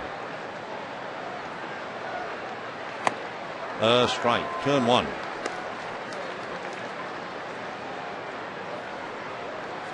Ramirez at second, nobody out. 6th inning, 2-1 Marlins.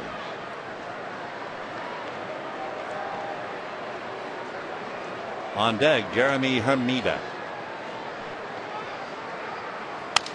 And a fly ball to right center. Ethier and Kemp. Let's see, it's Ethier. You know, tomorrow head to the beach. Bleacher Beach at Dodger Stadium. Enjoy unlimited barbecue, a Dodger floppy hat, a private beach party presented by Bud Light. The party starts at 11:40. To purchase tickets, visit Dodgers.com/beach or call 866-DODGERS. So Ramirez still at second, 1 out, and here's Jeremy Hermida. First round pick by the Marlins 7 years ago. So they're very high on him. Hermida is a left-hand hitter, but as a little boy, his father insisted on making him a switch hitter. Didn't work out, not in the big leagues.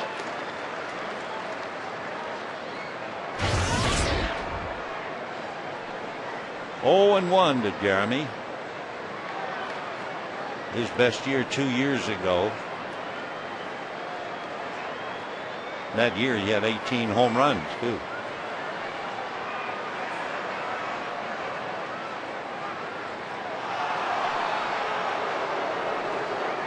Jeremy's dad played baseball at the University of South Florida and was a constant teacher.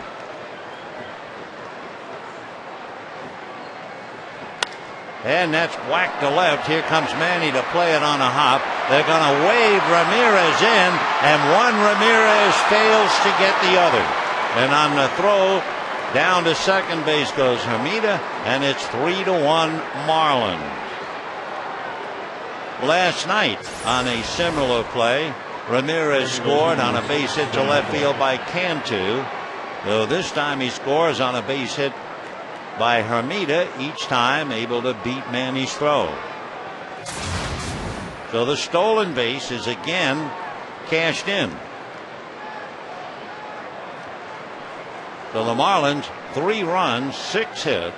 Nice bit of hitting by Jeremy Hermida, and take second on the throw. Uggla has struck out twice.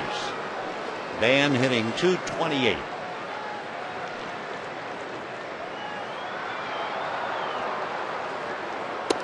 And ball 1.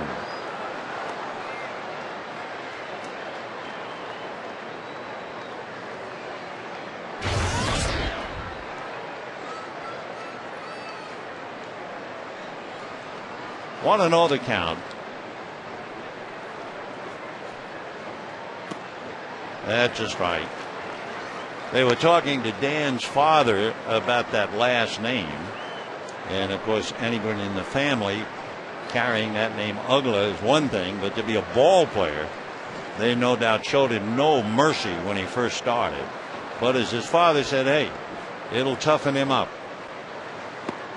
Check swing, it'll cost him a strike.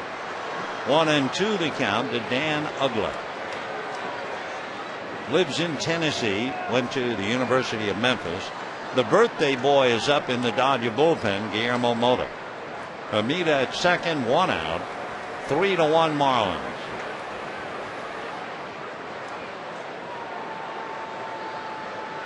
And that's hit to center. Kemp is there. Hermida not going anywhere. So 2 down, and Cody Ross will be the batter. Cody had a big hit, a 2-out RBI single in the 4th inning.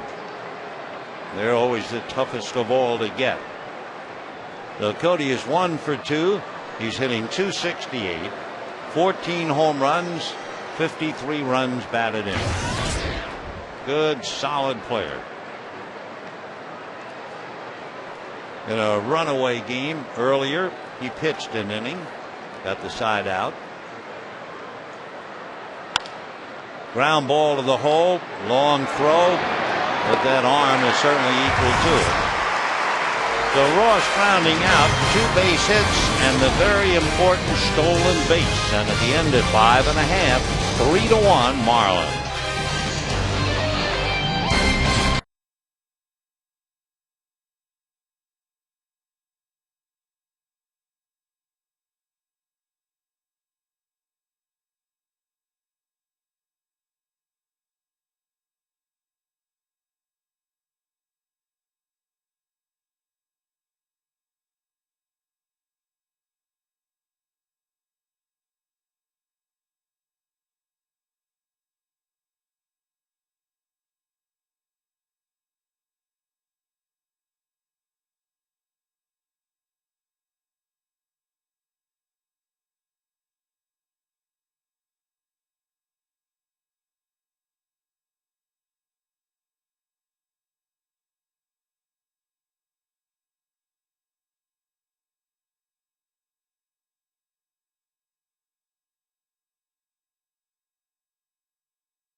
Bonifacio from the foul line way back at third, and he's able to backhand the ball and in foul ground bounce one to Cantu to get Manny Ramirez. That was worth freezing.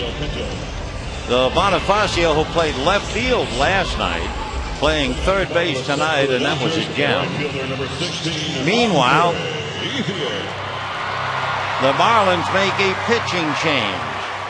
They take the big right-hander, Rick Vandenherk, out after 5 innings.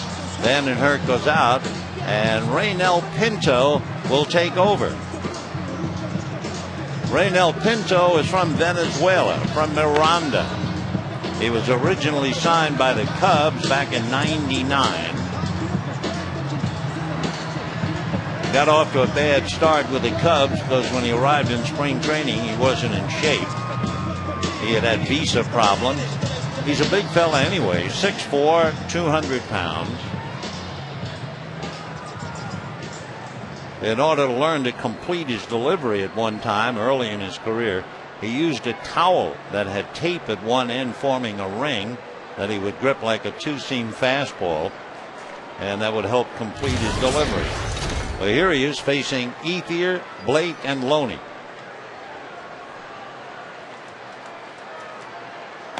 Fastball strike, 0-1. Andre walked and doubled the left.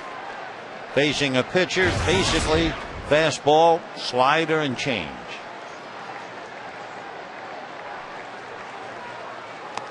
One ball and one strike. Last year, left-hand hitters hit .264 with 7 home runs against Pinto. How did Pinto get to the Marlins? The Marlins traded away an outfielder to the Cubs to get him. Who was the outfielder? Juan Pierre.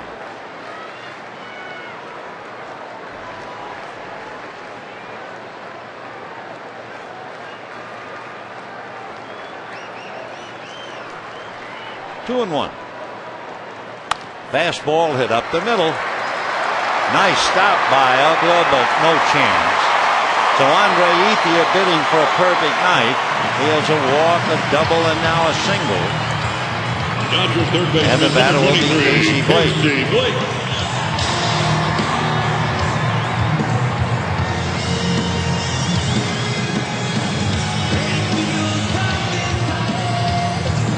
Blake has struck out twice, but those at-bats were against Vandenhurst, who made a total of 92 pitches, and they decided to get him out of there. So 92 pitches, he allowed 1 run and 5 hits. Casey batting .274, 12 home runs, 57 runs batted in. Fastball off the plate. A couple of years ago, Pinto was on the DL. He had tendinitis and a left shoulder strain. Then last year, he had kind of a freaky mishap. He jammed his right foot while getting out of bed. Toes basically went the wrong way, and he was sidelined for a few days. Fastball strike. Then August of last year, the end of August, he was on the DL with a hamstring strain. And then this year, Raynel Pinto went on the DL, inflammation of the left elbow. So he's had some problems.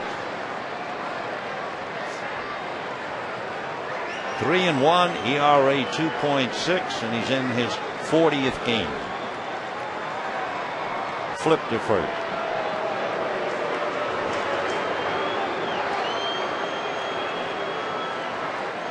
Casey Blake hitting .274. It's 3-1 Marlins in the 6th inning.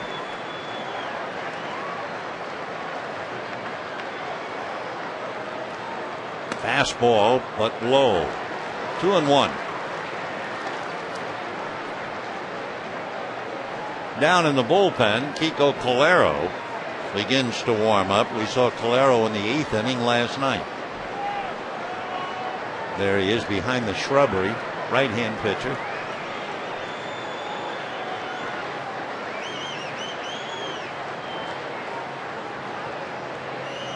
And the Pinto is now 3-1 to Casey Blake.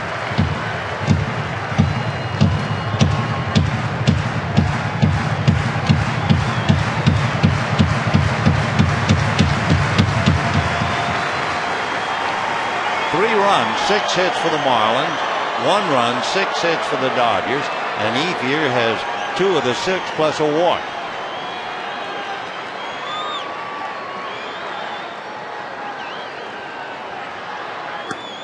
And they're going to check, no swing for ball 4.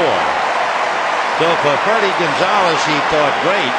I've got a couple of left-hand hitters coming up for the Dodgers. I'll bring in a left-hand pitcher. Dodgers first And now baseman, he's number 7, James Loney.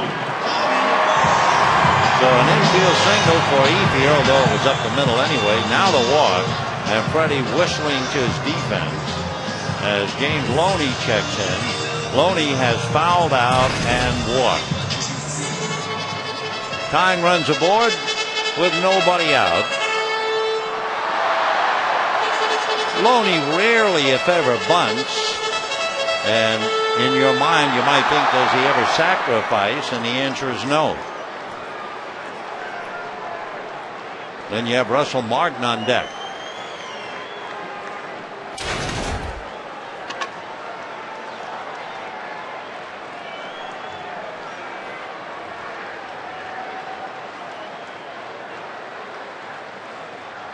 Fastball strike, 0-1.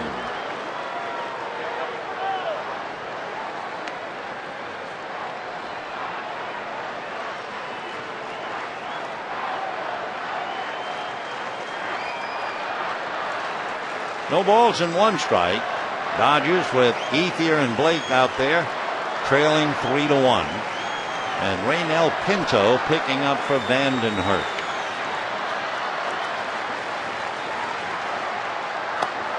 Off the plate, 1-1.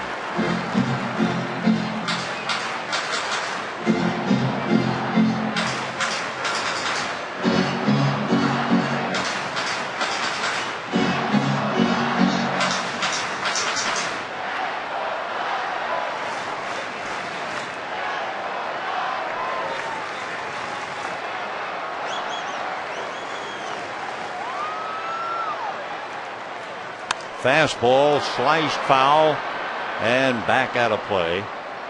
1-2 the count. Each side scored a run in the first inning. Then the Marlins broke the tie with a run in the 4th and added another in the 6th.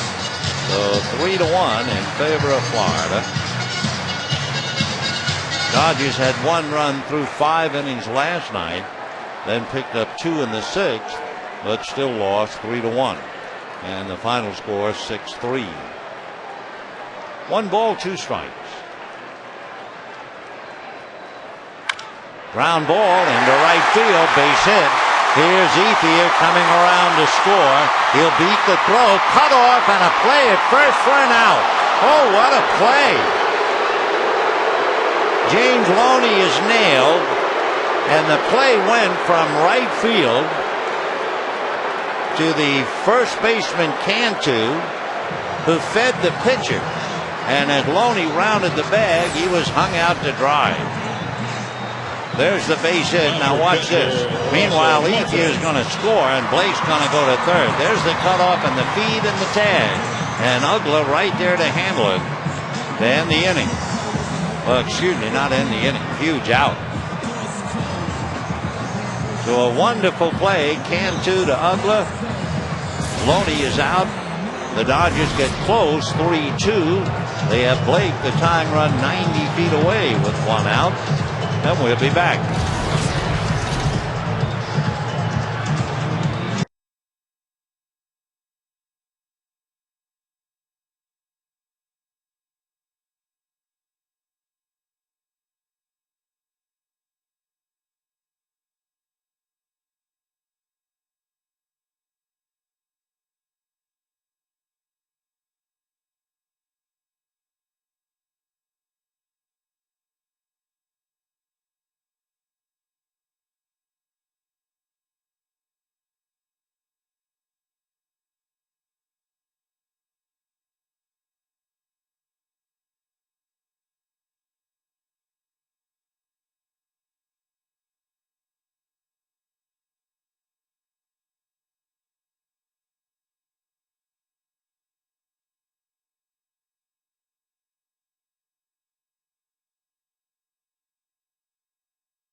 rounding first base. Dodgers have the tying run at third, 1 out, and Russell Martin will be facing Kiko Colero. But that crave from Cantu to Uggla really something. They can talk about it for a while, and James Loney went to school for sure, and he's angry at himself. Russell Martin has grounded out, flied out. Colero came in last night, faced one man, Casey Blake, and got him to fly to center. Colero against right-hand batters, they're hitting 167 against him. Kiko's from Puerto Rico, originally signed by the Royals out of St. Thomas University. Came up to the Cardinals, then the A's, and now the Marlins. So the tying run, Casey Blake, the infield is up, and here is Martin with a chance to get the Dodgers even. Russell hitting .257, 2 home runs, 28 runs batted in. Breaking ball, ball 1. Colero grew up in Santurce in Puerto Rico, and he has a street named after him down there. So he's very popular. Fastball, curve, change, slider. And that's a base hit by the drawn-in Uggla. Scoring is Blake, and the Dodgers have tied it up. And for Freddie Gonzalez, no matter what he does, doesn't work out. He brought in a left-hander, Pinto, and Pinto gave up 2 singles and a walk. Then he brings in his right-hander, and he gives up a base hit, and the Dodgers have tied it up. So Russell Martin, a single to right, and the run batted in. 3-3 here in the 6th inning. Randy Wolf hitting Casey Blake, so is Clayton Kershaw. Casey Blake, very popular, good-natured guy. I think they were teasing him the way he was running. Mark Loretta getting ready to be on call, and the batter is Matt Kemp. So Martin comes up with his 29th run batted in and ties up the game. Still only 1 out. Kemp hitting .314.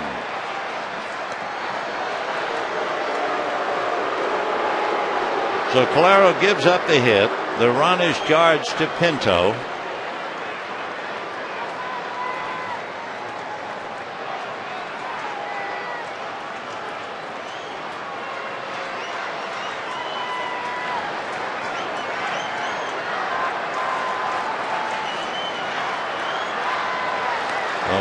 Colero keeping an eye. Martin, of course, still runs pretty well. We use the word still because as a catcher each year you've got to lose some speed, but Russell has stolen 8.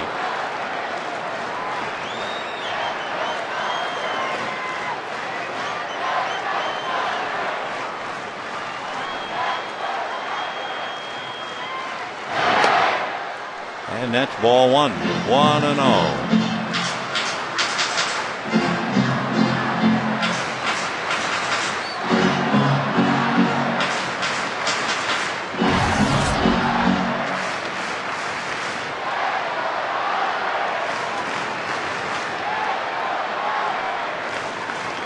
One ball and no strikes. Colero has certainly had his share of injuries. Going way back to 1997, tendinitis in the shoulder. Then he ruptured his right patella tendon in the right knee. That ruined that year. Tendinitis in the elbow, tendinitis in the rotator cuff, shoulder inflammation. I mean, he's just really been banged up. 1-0.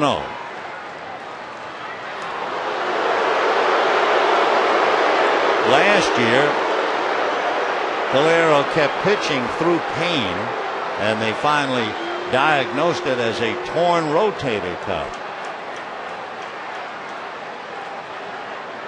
Did not have surgery, fought his way through it, and then sure enough, he had right shoulder inflammation on June 21st this year.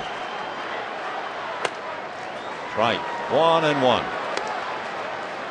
Of course, it is so unnatural to throw overhand or 3/4 or sidearm. The natural movement for the arm to throw something would be underhanded, like bowling. 1-1.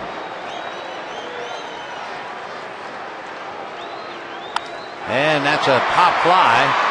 Coming over is the right fielder Hermida to make the catch. Well, Martin holding at first with 2 out. And now Kuroda is coming out, and the Dodgers will go to the bench. And Blake DeWitt will come out of the dugout. And DeWitt will hit for Kuroda in a 3-3 tie. Hiroki did well. He might understand not very much English, but when he gets pats on the back, he knows he did well, and he did. He struck out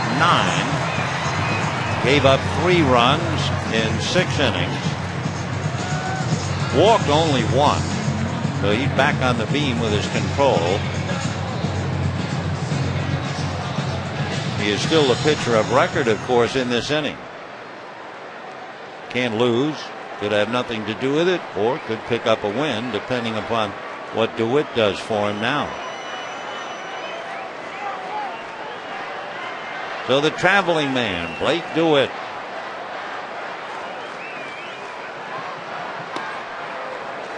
One ball and no strikes.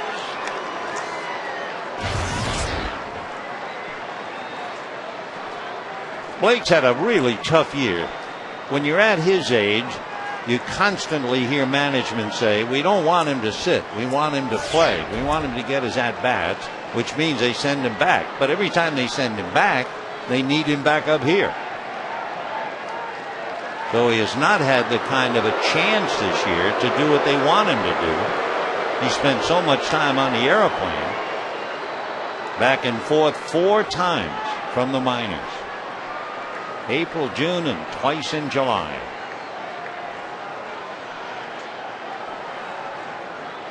Blake hitting 133 with a home run, 1 run batted in.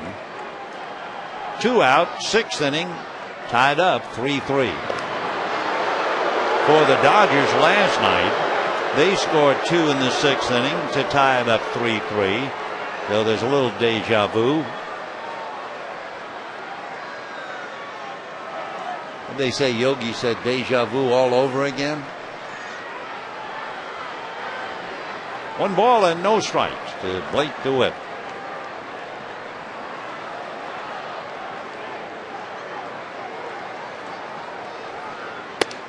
And ball 2. When the Marlins come up in the 7th inning, they'll have Baker the catcher, then Colero, and Coughlin the left fielder. 2-0 to DeWitt. On deck, Rafael for call.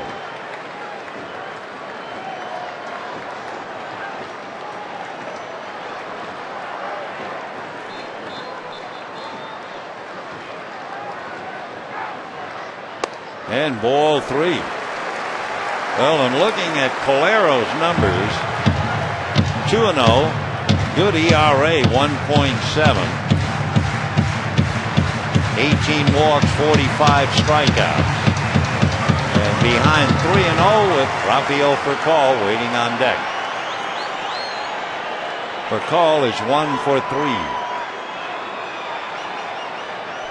3. 3-0 to Blake. And a strike.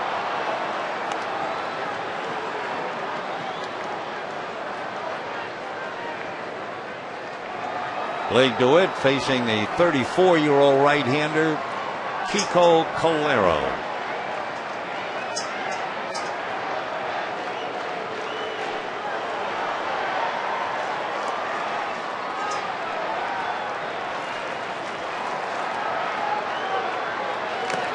Three and 2.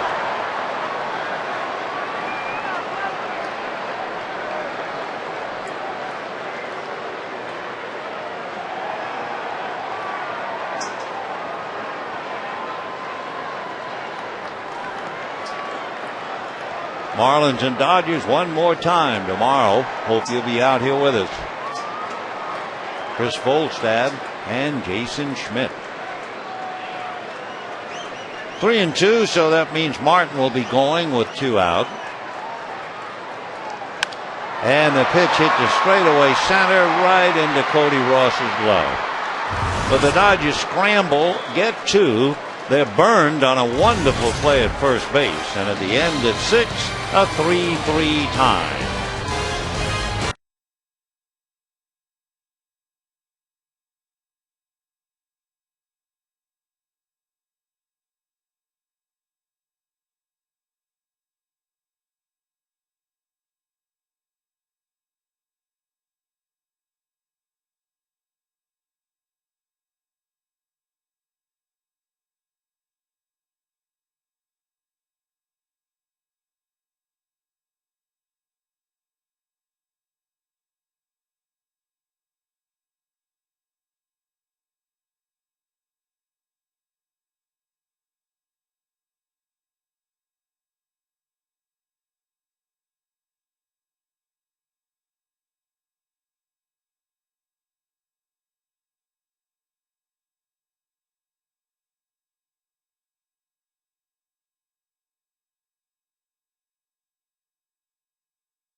And they go out without a decision. Vandenhurst went 5, allowed 1 run, but the bullpen let him down and gave up the lead. Corona went 6, gave up 3 runs, 6 hits, struck out 9, and gives the ball to the birthday boy, 36-year-old Guillermo Mota. Mota talking to the plate umpire Mark Colson, I think about his number of warm-up tosses. You know, he's allowed 8. In the 7th inning, John Baker, the left-hand hitting catcher, will start it off. We will then see about Kiko Calero, or whether Freddie Gonzalez will hit for him. But we do know Baker, who's single to left and hit back to the box, he'll be coming up. And we see Ross Glode coming out on deck, and Glode would be hitting for Calero.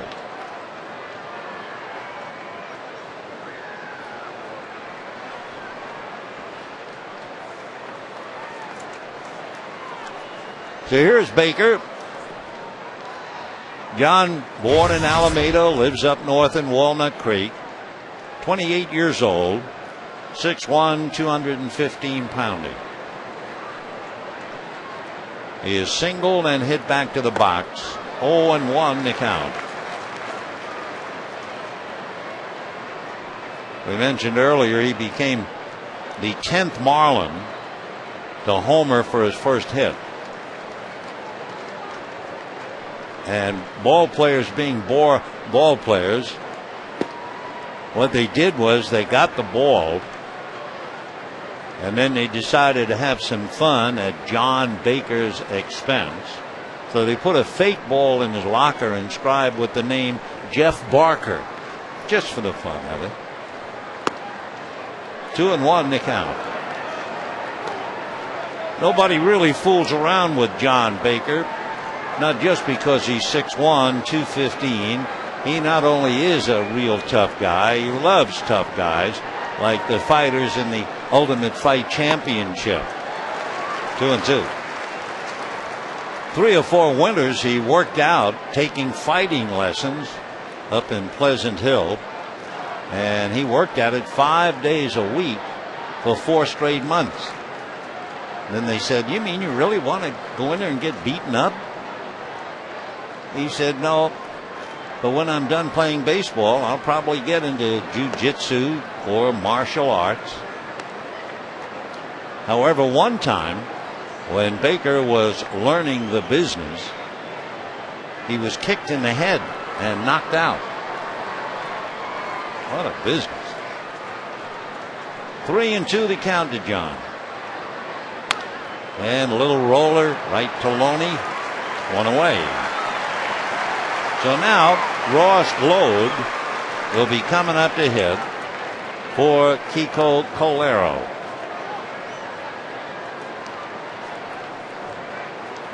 Ross Glode appears a pinch hitter last night and drew a walk in the ninth inning. Number 7, Ross Glode. Glode, like Cody Ross, also pitched in one of those one-run games, one-sided games, I should say. Pitched 1 inning and retired the side. Ross, born in Brooklyn and lives out on the Hamptons in New York. Foul back. If you're a New Yorker and you hear that somebody lives on the Hamptons, you figure they got a lot of money. But Ross said it's only rich out there for part of the year. The summertime. That's when the wealthy do have homes out there and they use them. 1-1. His dad is a retired carpenter and his mom an assistant teaching aide.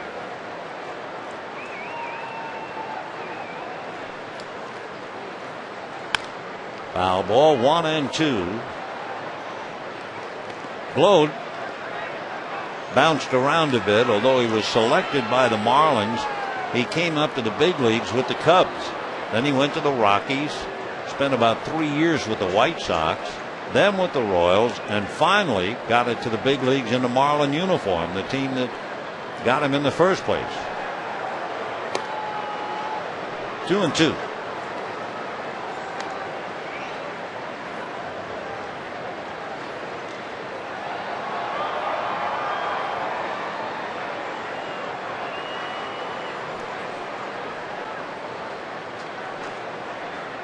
Mota with 1 out in the 7th inning. Poked foul, kind of a defensive swing. Tough pitch to handle, and Glode just tried to stay alive at the plate. Growing up in New York, he spent a lot of time watching the Mets and the Yankees on television. Got to really admire Keith Hernandez of the Mets and Don Mattingly of the Yankees. And of course, Don's now in the Dodger dugout watching him. Ball 3.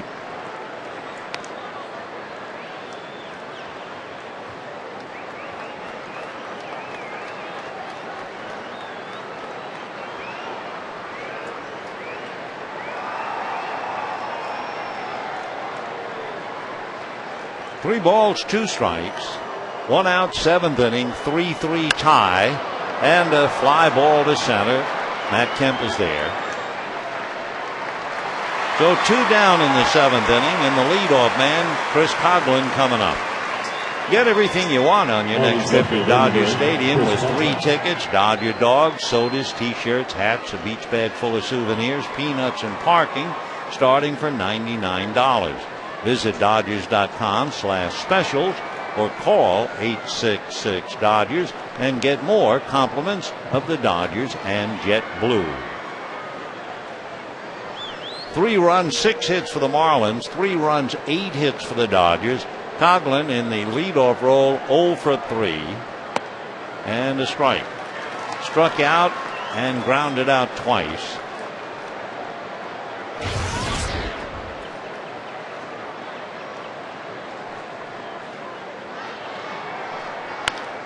Ground foul right through the legs of Andy Fox.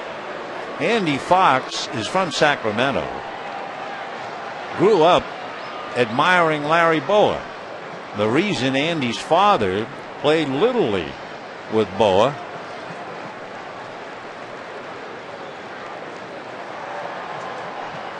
The Sacramento connection. Ball 1, 1-2.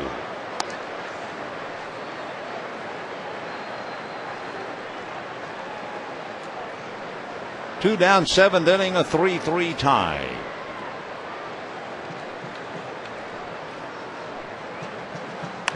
And little ground ball to Hudson. So a 1-2-3 inning for Guillermo Mota. And here come the Dodgers in the bottom of the 7th for Cole, Hudson, and Ramirez. The crowd will now join in God Bless America and then Take Me Out to the Ball Game.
Coming in now to pick up the pitching duties.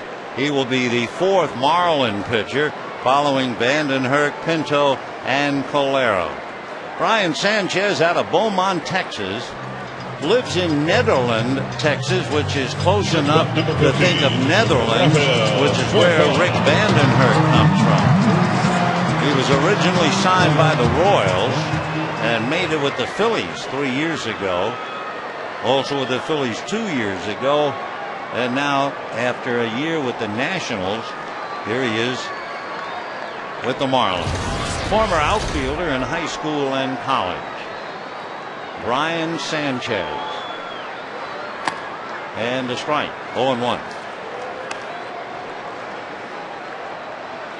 One thing about Sanchez, his name ends in an S, not a Z. For call, triple, lined out, and hit into a double play.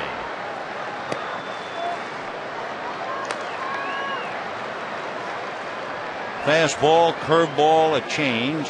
He added a splitter 2 years ago, and this year he has a pitch, I don't know, it's half cutter, half slider.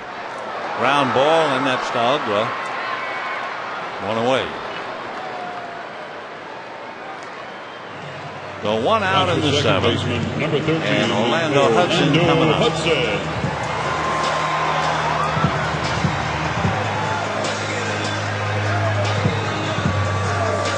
Orlando Hudson single to center to drive in for call, fly to center, and single to right.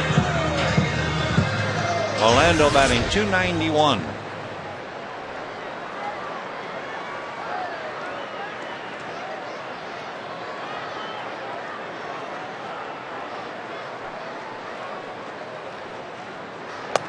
Fastball strike, 0-1. On deck, Manny Ramirez. 3 runs, 8 hits for the Dodgers. 3 runs, 6 hits for the Marlins. Little ground ball to Uggla. So 2 down, bases empty. Here's Manny.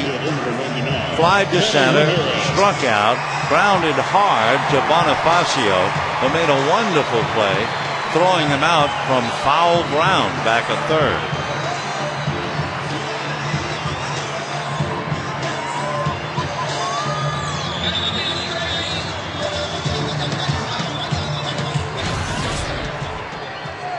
Manny hitting .333. 11 home runs, 37 runs batted in.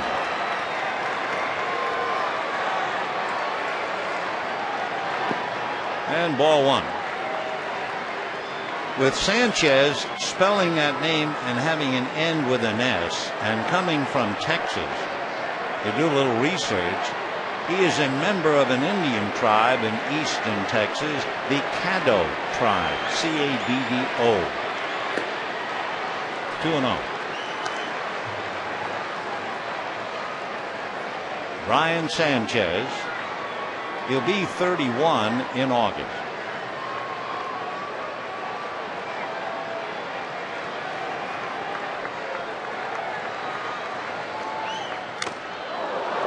Two and one. Pretty good fastball at 91.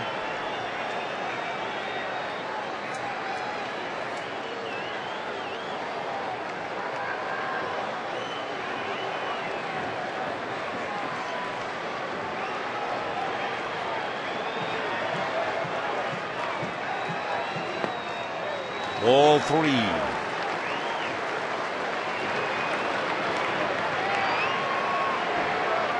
Waiting on deck, Andre Ethier, who has walked, singled, and doubled.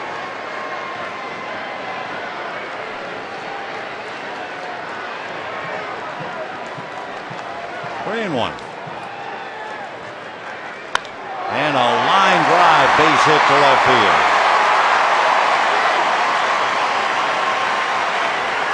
So Manny a 2-out single, and that'll bring up Andre Ethier. For the Dodgers, right fielder number 16, Andre Ethier.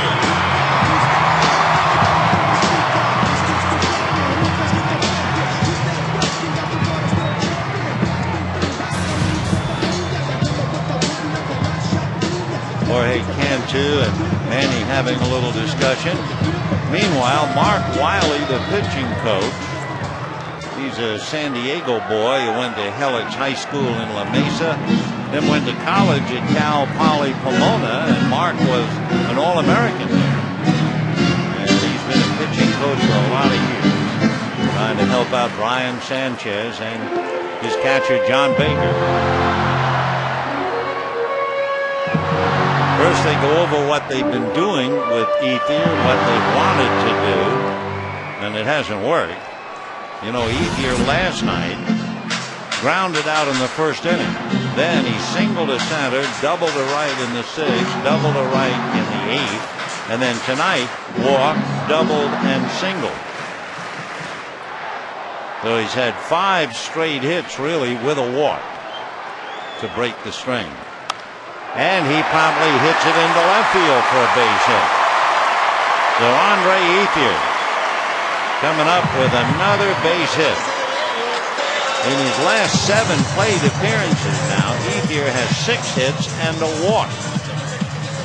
For the Dodgers, third baseman number 23. And Casey Blake, who has struck out twice and walked, coming up. So the Marlins bullpen unable to protect Vandenherk's 3-1 lead. Pinto gave up 2. Calero just did get out of a jam after a base hit. And now here's Sanchez with 2 out, giving up 2 singles.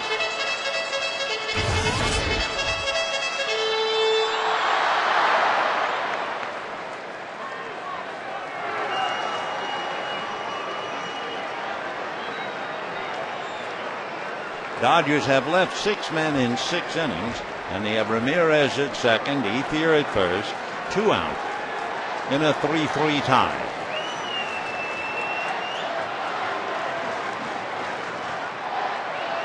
Fastball, ball 1.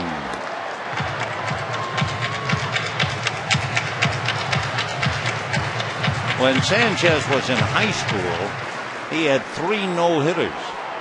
And then he threw a no-hitter as a pro, and the next time out, it was a 1-hitter.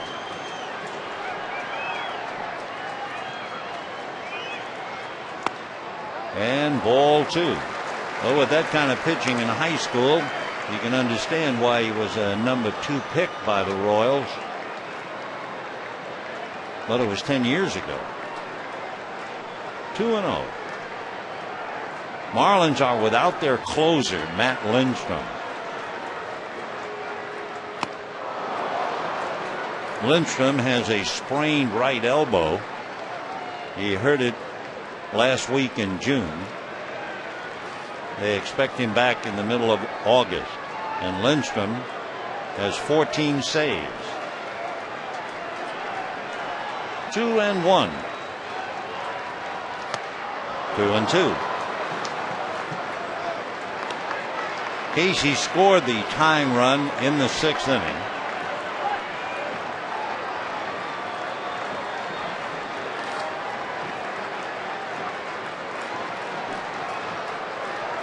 Ramirez a tiebreaker at second, Ethier at first, 2 out. 2-2 to Blake. Ground ball, foul ball. Great effort. Everything that Bonifacio does, he does so rapidly. Hard to believe he could even get his glove on that ball. There he goes. And it's a foul ball.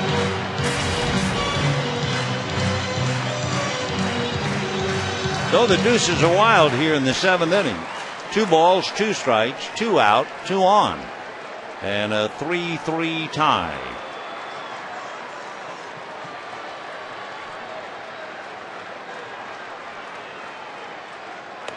And check swing. 3-2 the count. Waiting on deck, James Loney. Loney would like to do something good, having been caught rounding first on the base hit back in the 6th inning. So the runner's ready to go. Manny from second, Andre from first. 2 out. There they go. And a ground ball to Uggla. So the inning is over. The Dodgers waste back-to-back singles. And as Sanchez walks off, we head to the 8th in a 3-3 tie.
AT&T, the nation's fastest 3G network. AT&T, your world delivered. We have a dandy going here. 3-3 in the 8th inning. Bonifacio, Ramirez, and Cantu coming up for the Florida Marlins. Bonifacio, and we've talked about his speed on the bases. In fact, everything he does exceptionally quickly. And wouldn't you know, his first major league home run was opening day this year against the Washington Nationals, and it was an inside the park home run. Boy, does that figure. He slaps a bunt foul. That's a page out of Furcall's book. Running up in the box, slapping at the ball. Emilio, 24, from Santo Domingo.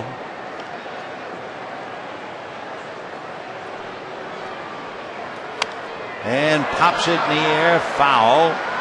Martin is there. So Bonifacio also makes a quick out. And as he walks away,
And a drive into center. Matt Kemp on his horse to the track, reaches up and makes the play.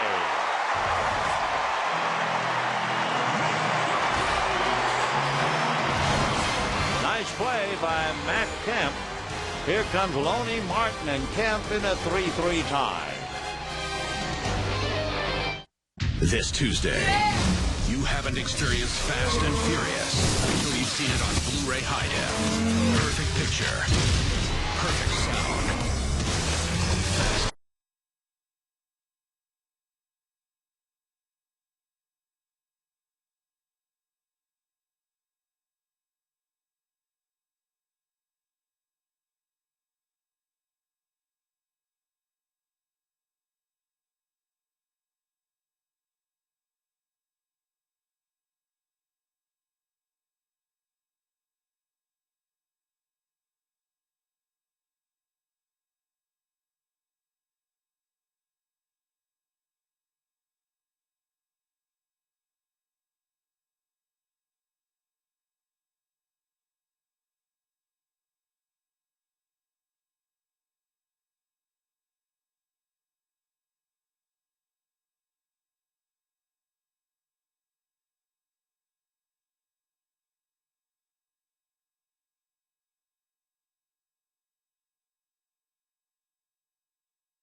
They will not have another day off until the 13th of August. They have a tough road trip, 4 in St. Louis, 3 in Atlanta. And then they come home to play Milwaukee and Atlanta, and go back out on the road to play the Giants, and then Arizona. 1 ball and 1 strike.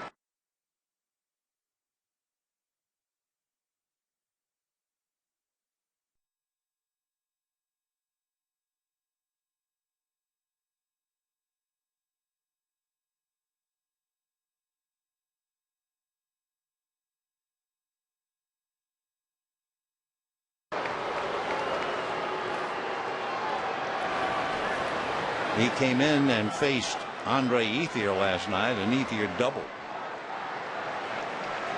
1-2 to Russell Martin. 3-3 in the 8th with 1 away. 2-2 the count.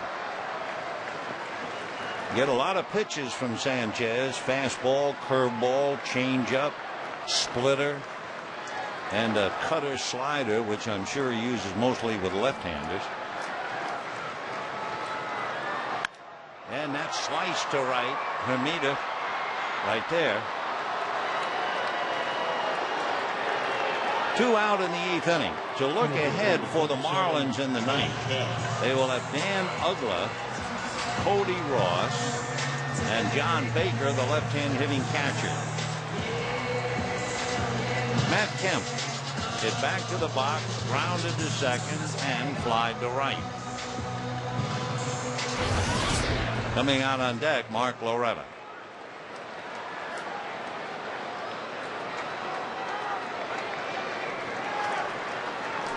Matt, 13 home runs, 55 runs batted in, and ball 1.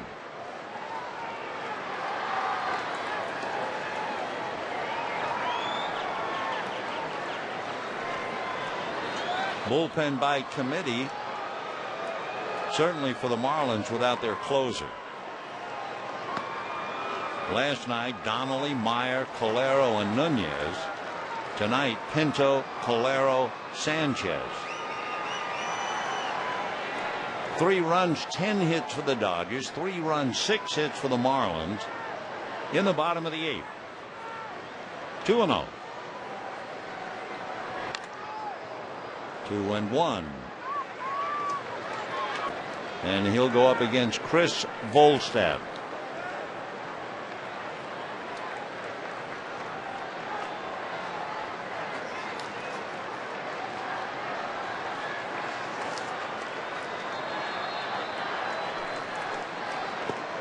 Three and 1.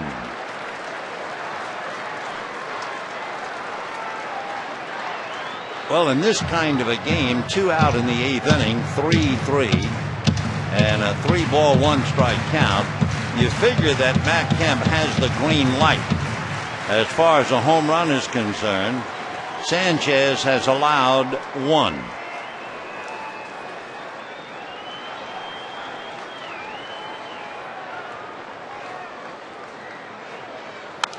Fouled away, sure enough. So 3-2 the count.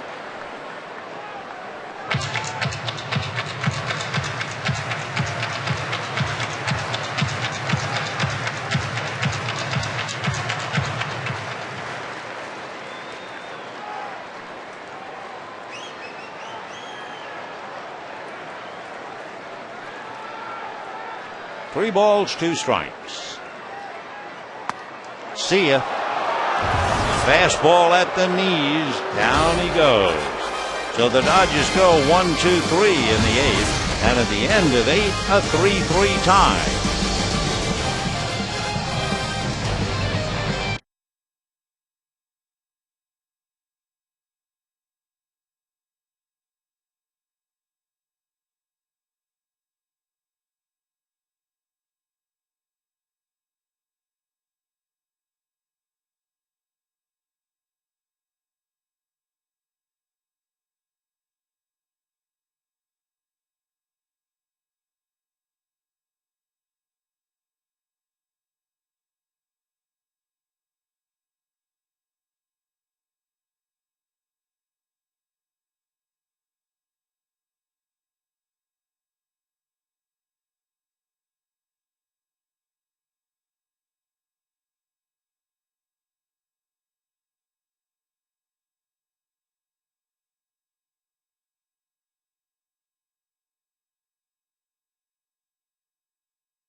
He did pitch Wednesday night in the 9th inning and set the Reds down 1-2-3 on 10 pitches. So here he goes in the 9th, all even 3-3. Uggla struck out in the 2nd, struck out in the 4th, fly to center in the 6th.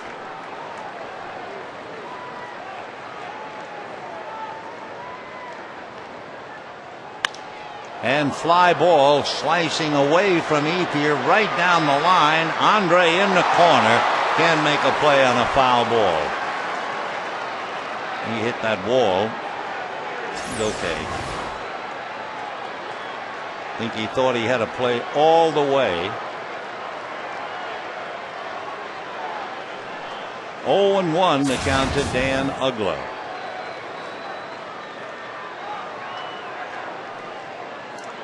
Andre having a big night with the bat, a walk, 2 singles and a double, trying to have a big night with the glove.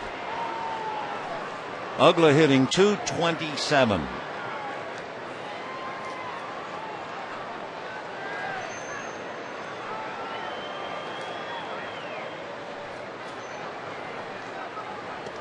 All the way to the backstop, 1 ball and 1 strike.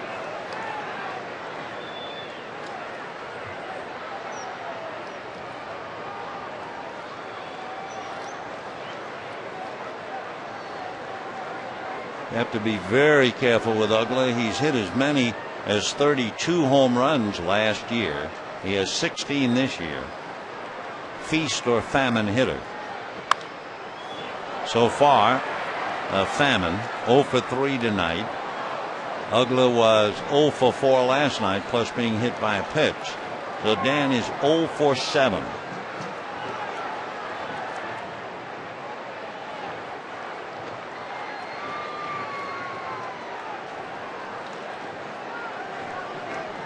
One ball, 2 strikes.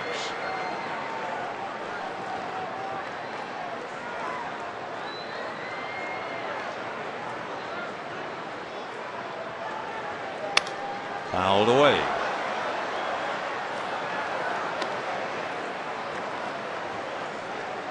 I'm just thinking, with a name like Uggla, how tough it is. You know, there was a family in Houston, and very social. And the last name of the family was Hogg. And they actually had a daughter named Ima. 1 and 2. Yeah, honest. And a fly ball to the gap. Manny makes the catch.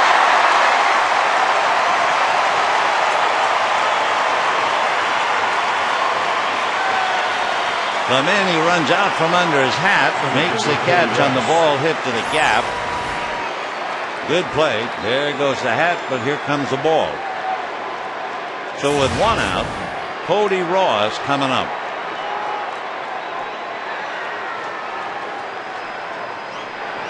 Cody Ross struck out, singled to drive in a run in the 4th inning, grounded out in the 6th.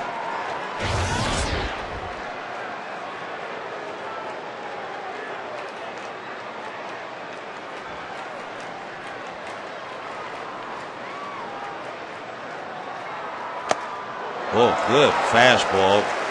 Cody couldn't catch up to that thing.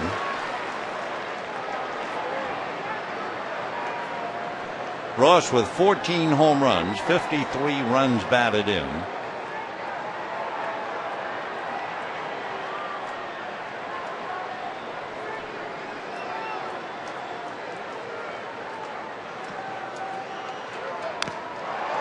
Another fastball and that foul ball.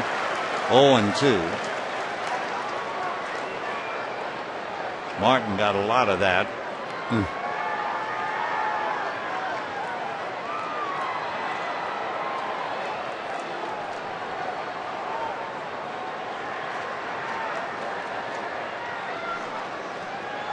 No balls and 2 strikes. You feel that up here. Especially a fastball at 99.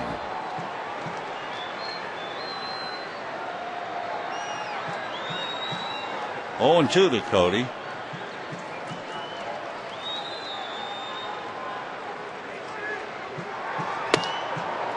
1-2.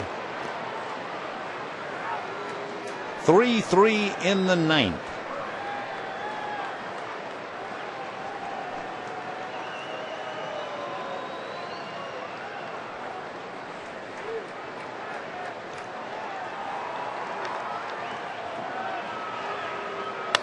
And probably hit right at Furcal. The Cody Ross hits a slider at the shortstop. 2 down in the ninth inning in this 3-3 tie. And the batter will be John Baker, the left-hand hitting catcher. Baker single to left, hit back to the box and grounded to first.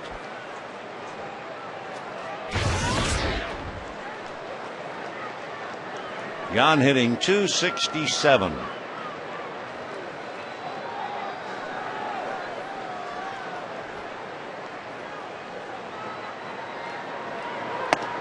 Fastball strike. Only at 94.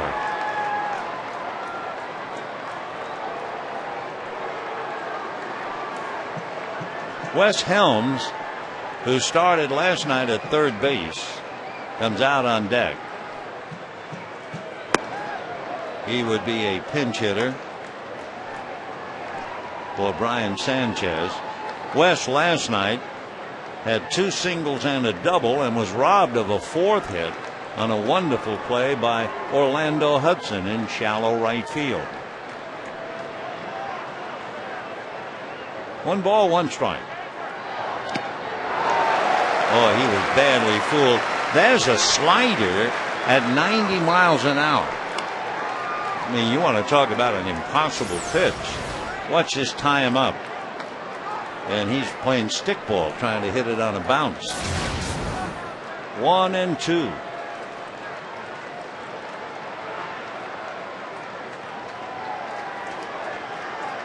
Two out, ninth inning in a 3-3 tie.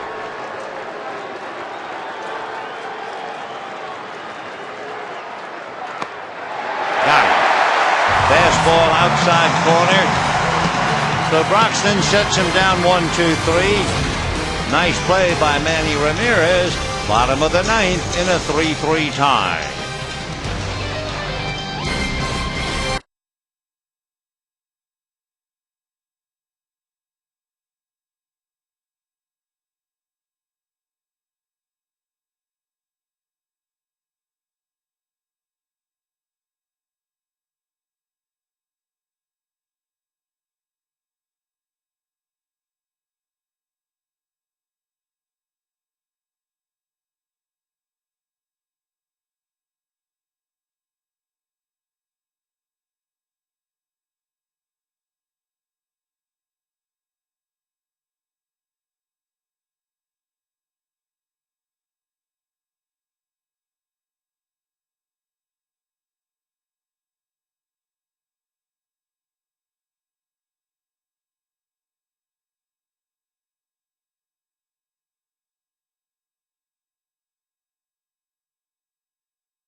Scoring win after Bonifacio singled, Cantu doubled him in, but Furcal tripled and Hudson singled him in.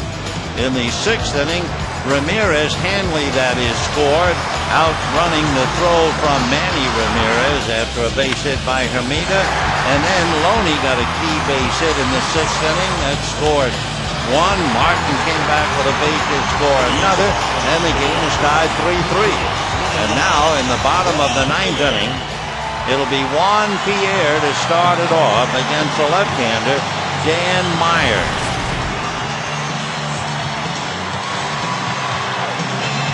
So Dan Meyer, who pitched briefly last night, he faced one batter. They brought him in to pitch to Andre Ethier, and Ethier doubled. Dan is out of Woodbury, New Jersey. The 28-year-old pitching to Juan Pierre, who spent 3 years in a Marlins uniform. Ball one. Pierre went from the Rockies to the Marlins in 2003, 4, and 5. He was a member of the Fish.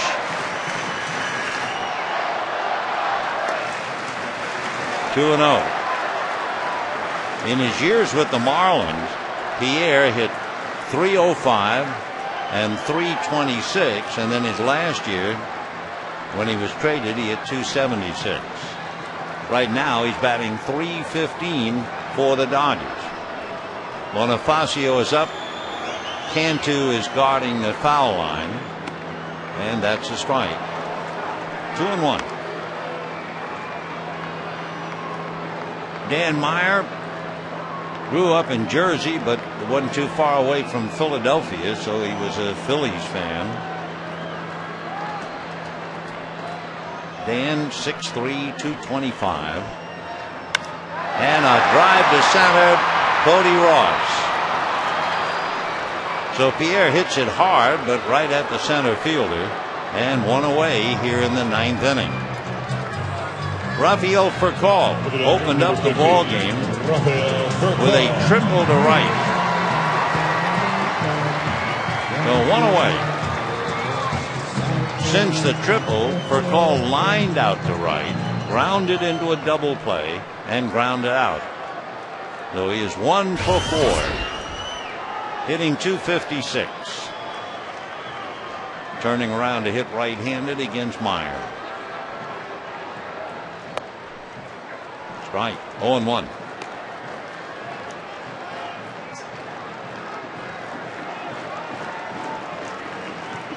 Oh and 1 with Orlando Hudson on deck.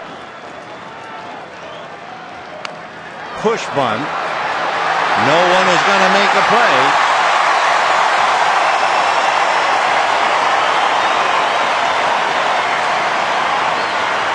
So Rafael Furcal burns the Floridian field.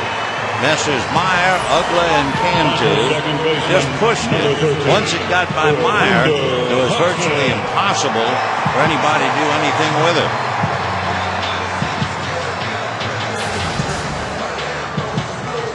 So Furcal bunting one up along first with 1 out. Now Hudson, which without a double play means Manny Ramirez.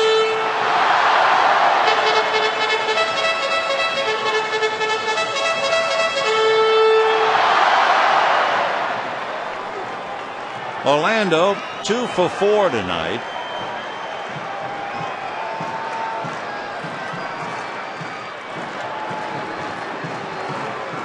Furcal over at first base has stolen 5 out of 9.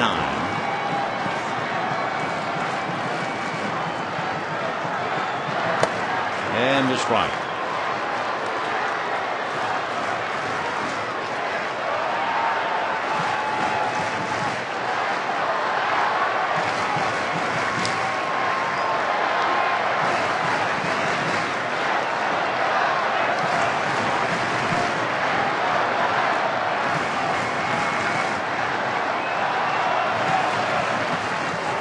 Time. No pitch. No pitch.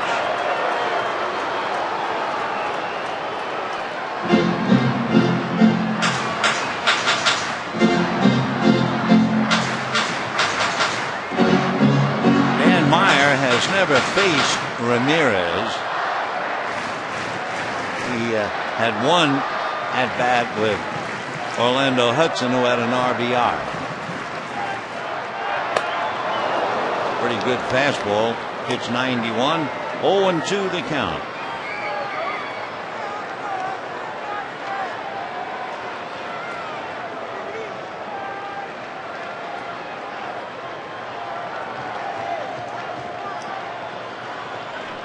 Rafael at first, held on by Cantu. 0 and 2 to Hudson. Fastball just missed. Boy, it's 93 with that fastball. So a left-hander with very, very good velocity. There aren't that many around. Yeah, there's a Kershaw, but you don't see many. 1-2 off the rubber. You look at the Hudson at bat, and you look at the runner at first, and then you look at Manny Ramirez, and you wonder what happens, or what you would like to have happen. For instance, if Hudson makes out and advances for call, they have a place to put Manny on at first base. 2-2. Boy, that almost undressed him. If Hudson makes out and for call stays at first, they have to pitch to Manny. So this is a very interesting at bat. 2-2 to Orlando Hudson. And a base hit to left field. Bacall will stop at second, and now they have to come to grips. They have to face Manny Ramirez with 2 on, 1 out, 9th inning, and here comes Freddie.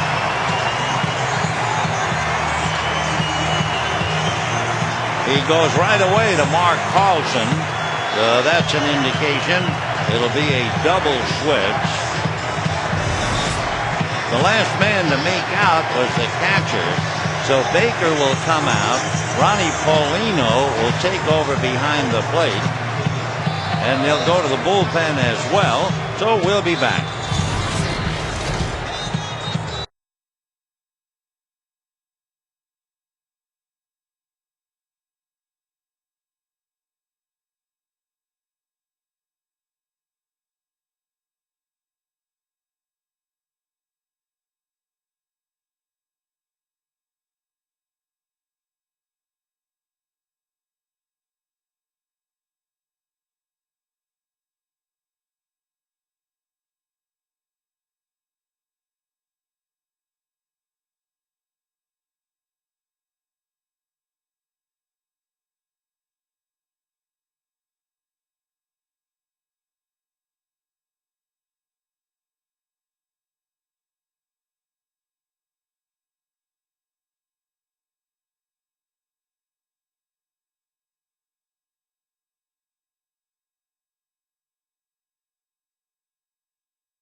Has a chance to end the game right here and now against a right-hander, Luis Ayala. He's from Juan Castro's hometown, Los Mochis in Mexico.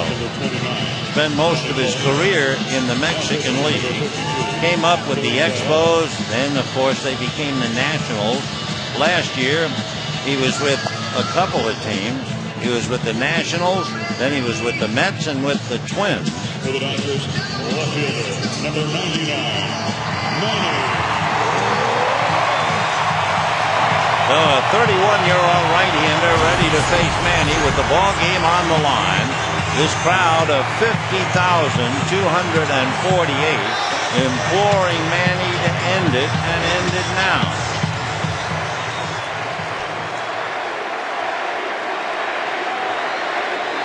And the chant, Manny, Manny.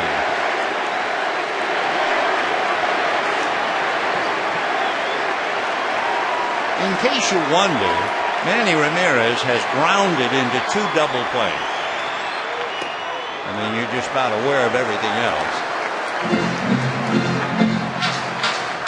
For call with a 1-out bunt single, and Hudson singled into second. And here's Manny.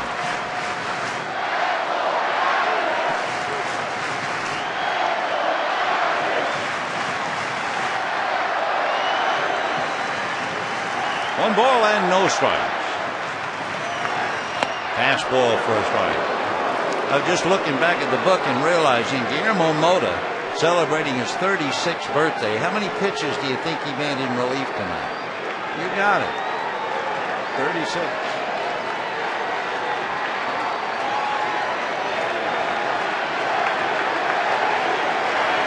Everybody up here at Dodger Stadium. 1 ball and 1 strike to Manny.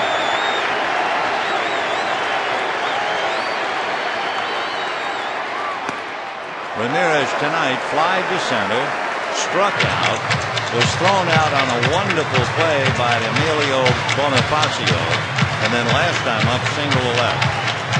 Freddie Gonzalez at one time had a 3-1 lead going into the bottom of the 6th inning, and Torrey's club came back with 2 to tie it up. 2-1.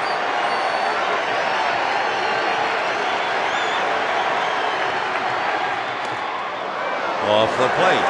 On deck, Andre Ethier.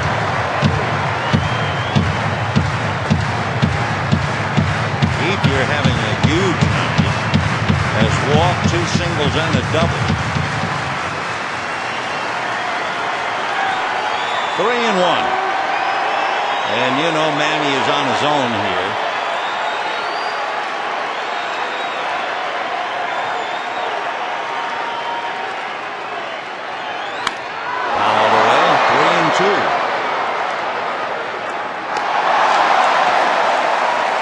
Ramirez has struck out, considering his power. He has only struck out 28 times. That would be 28 in about 180 plate appearances.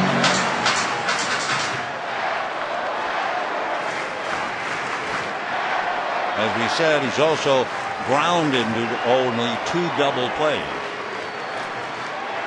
3-2, 1 out, 2 on, 3-3, bottom of the 9th.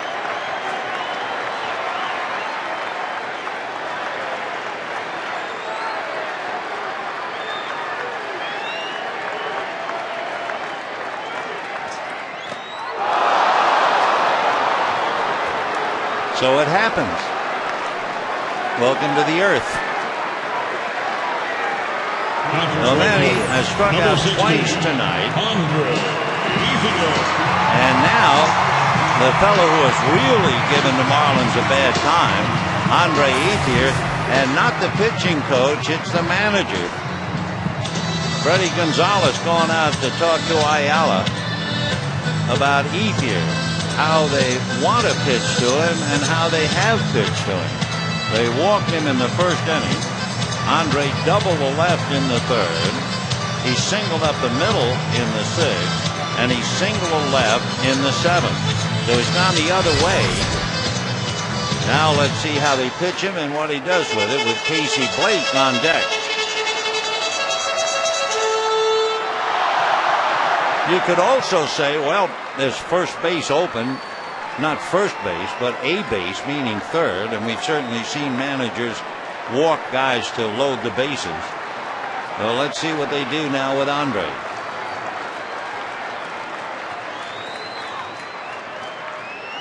And ball 1. We bring that up because Casey Blake on deck has struck out twice and grounded out. Casey 0 for 3. So let's see how much they want of Ethier. For Call is the big man. He's the winning run. And ball 2. So Freddie might have gone out there and told him, don't give him a strike. If we walk him, okay, 2 down. We'll take our chances with the bases loaded against Casey Blake. Maybe. 2-0 to Andre.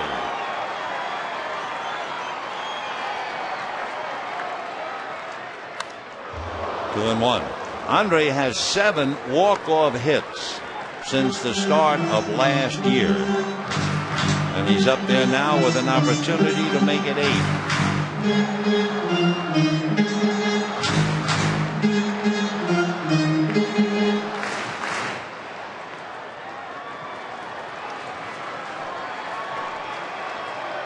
For call, the winning run at second, Hudson at first, 2 out.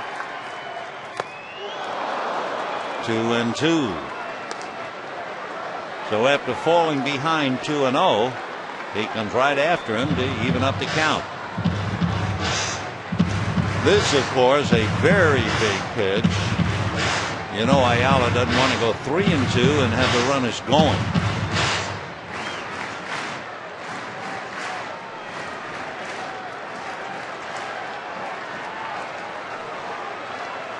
Dodgers have had 9 walk-offs this year, and Ethier has 4 of them. Ball 3. So for call, and Hudson will be going on the pitch. Dodgers 3 runs, 12 hits. The Marlins 3 runs, 6 hits.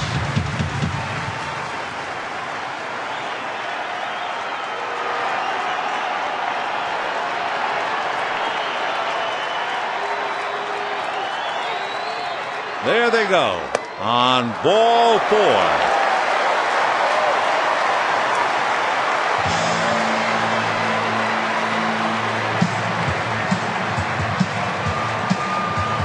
So Ayala strikes out the right-hander, walks the left-hander, and now gets another right-hander in Casey Blake. Blake 0 for 1 in the past against Ayala. He struck out. Tonight, Casey struck out in the first, struck out in the third, walked and scored a run in the sixth, and grounded out with 2 on in the seventh. So you have a hungry hitter at the plate. For call, 90 feet away. Ayala does not have a wild pitch. Right.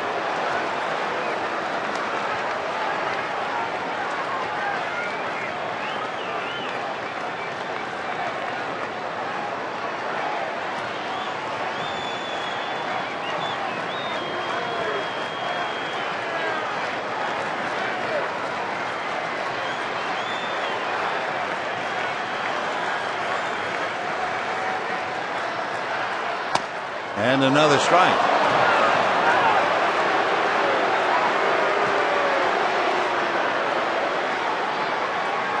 Casey has always been an aggressive hitter, but he has now struck out 74 times. Kemp leads the club. He had 81. 0-2.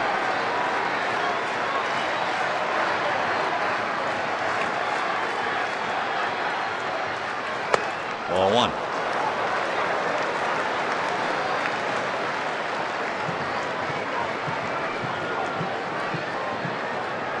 Ayala's strikeout to walk ratio, not quite, but almost 3 to 1. He has for call at third, and that's all that really counts. Hudson's at second, Ethier's at first, and Casey's at the bat.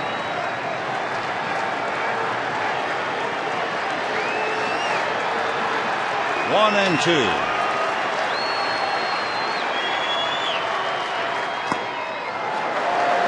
Two and 2.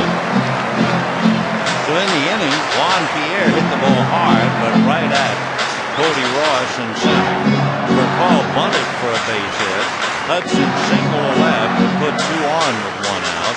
Ramirez struck out against Ayala. Ethier walked. Well, here's Casey Blake. The 2 base hits in the inning were against the left-hander Dan Meyer. 2-2.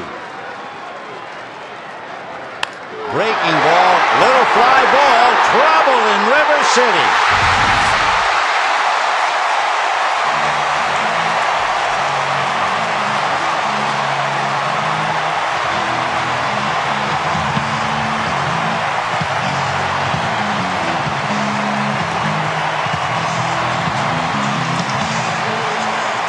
Well, his teammates know what a struggle it has been for Casey Blake of late. And a fly ball that just dropped in no man's land. Matt Kemp and the rest of them giving Casey the roughhouse treatment. A modest thing in thine own. And there's no one out there to catch it. The eternal triangle. And the ball finds the mark. So the Dodgers down 2-1 and 3-1. Tied it up in the 6th. Win it in the 9th. Snapping the Marlins' 4-game winning streak. Snapping their 5-game winning streak on the road. And the Dodgers remain 9 in front of Colorado, but 10 now in front of the Giants. 4 runs on 13 hits and 1 error. For the Marlins, 3 runs, 6 hits, and no errors. Hanley Ramirez remains stunned in the Florida dugout, not to mention the feelings of his manager, Freddie Gonzalez. The loser is Dan Meyer, who gave up the 2 hits and the eventual winning run. Broxton picks up the win. And once again, a reminder tomorrow, final game of the series and of the homestand. Hope you'll be out here with us. Once again, the final score.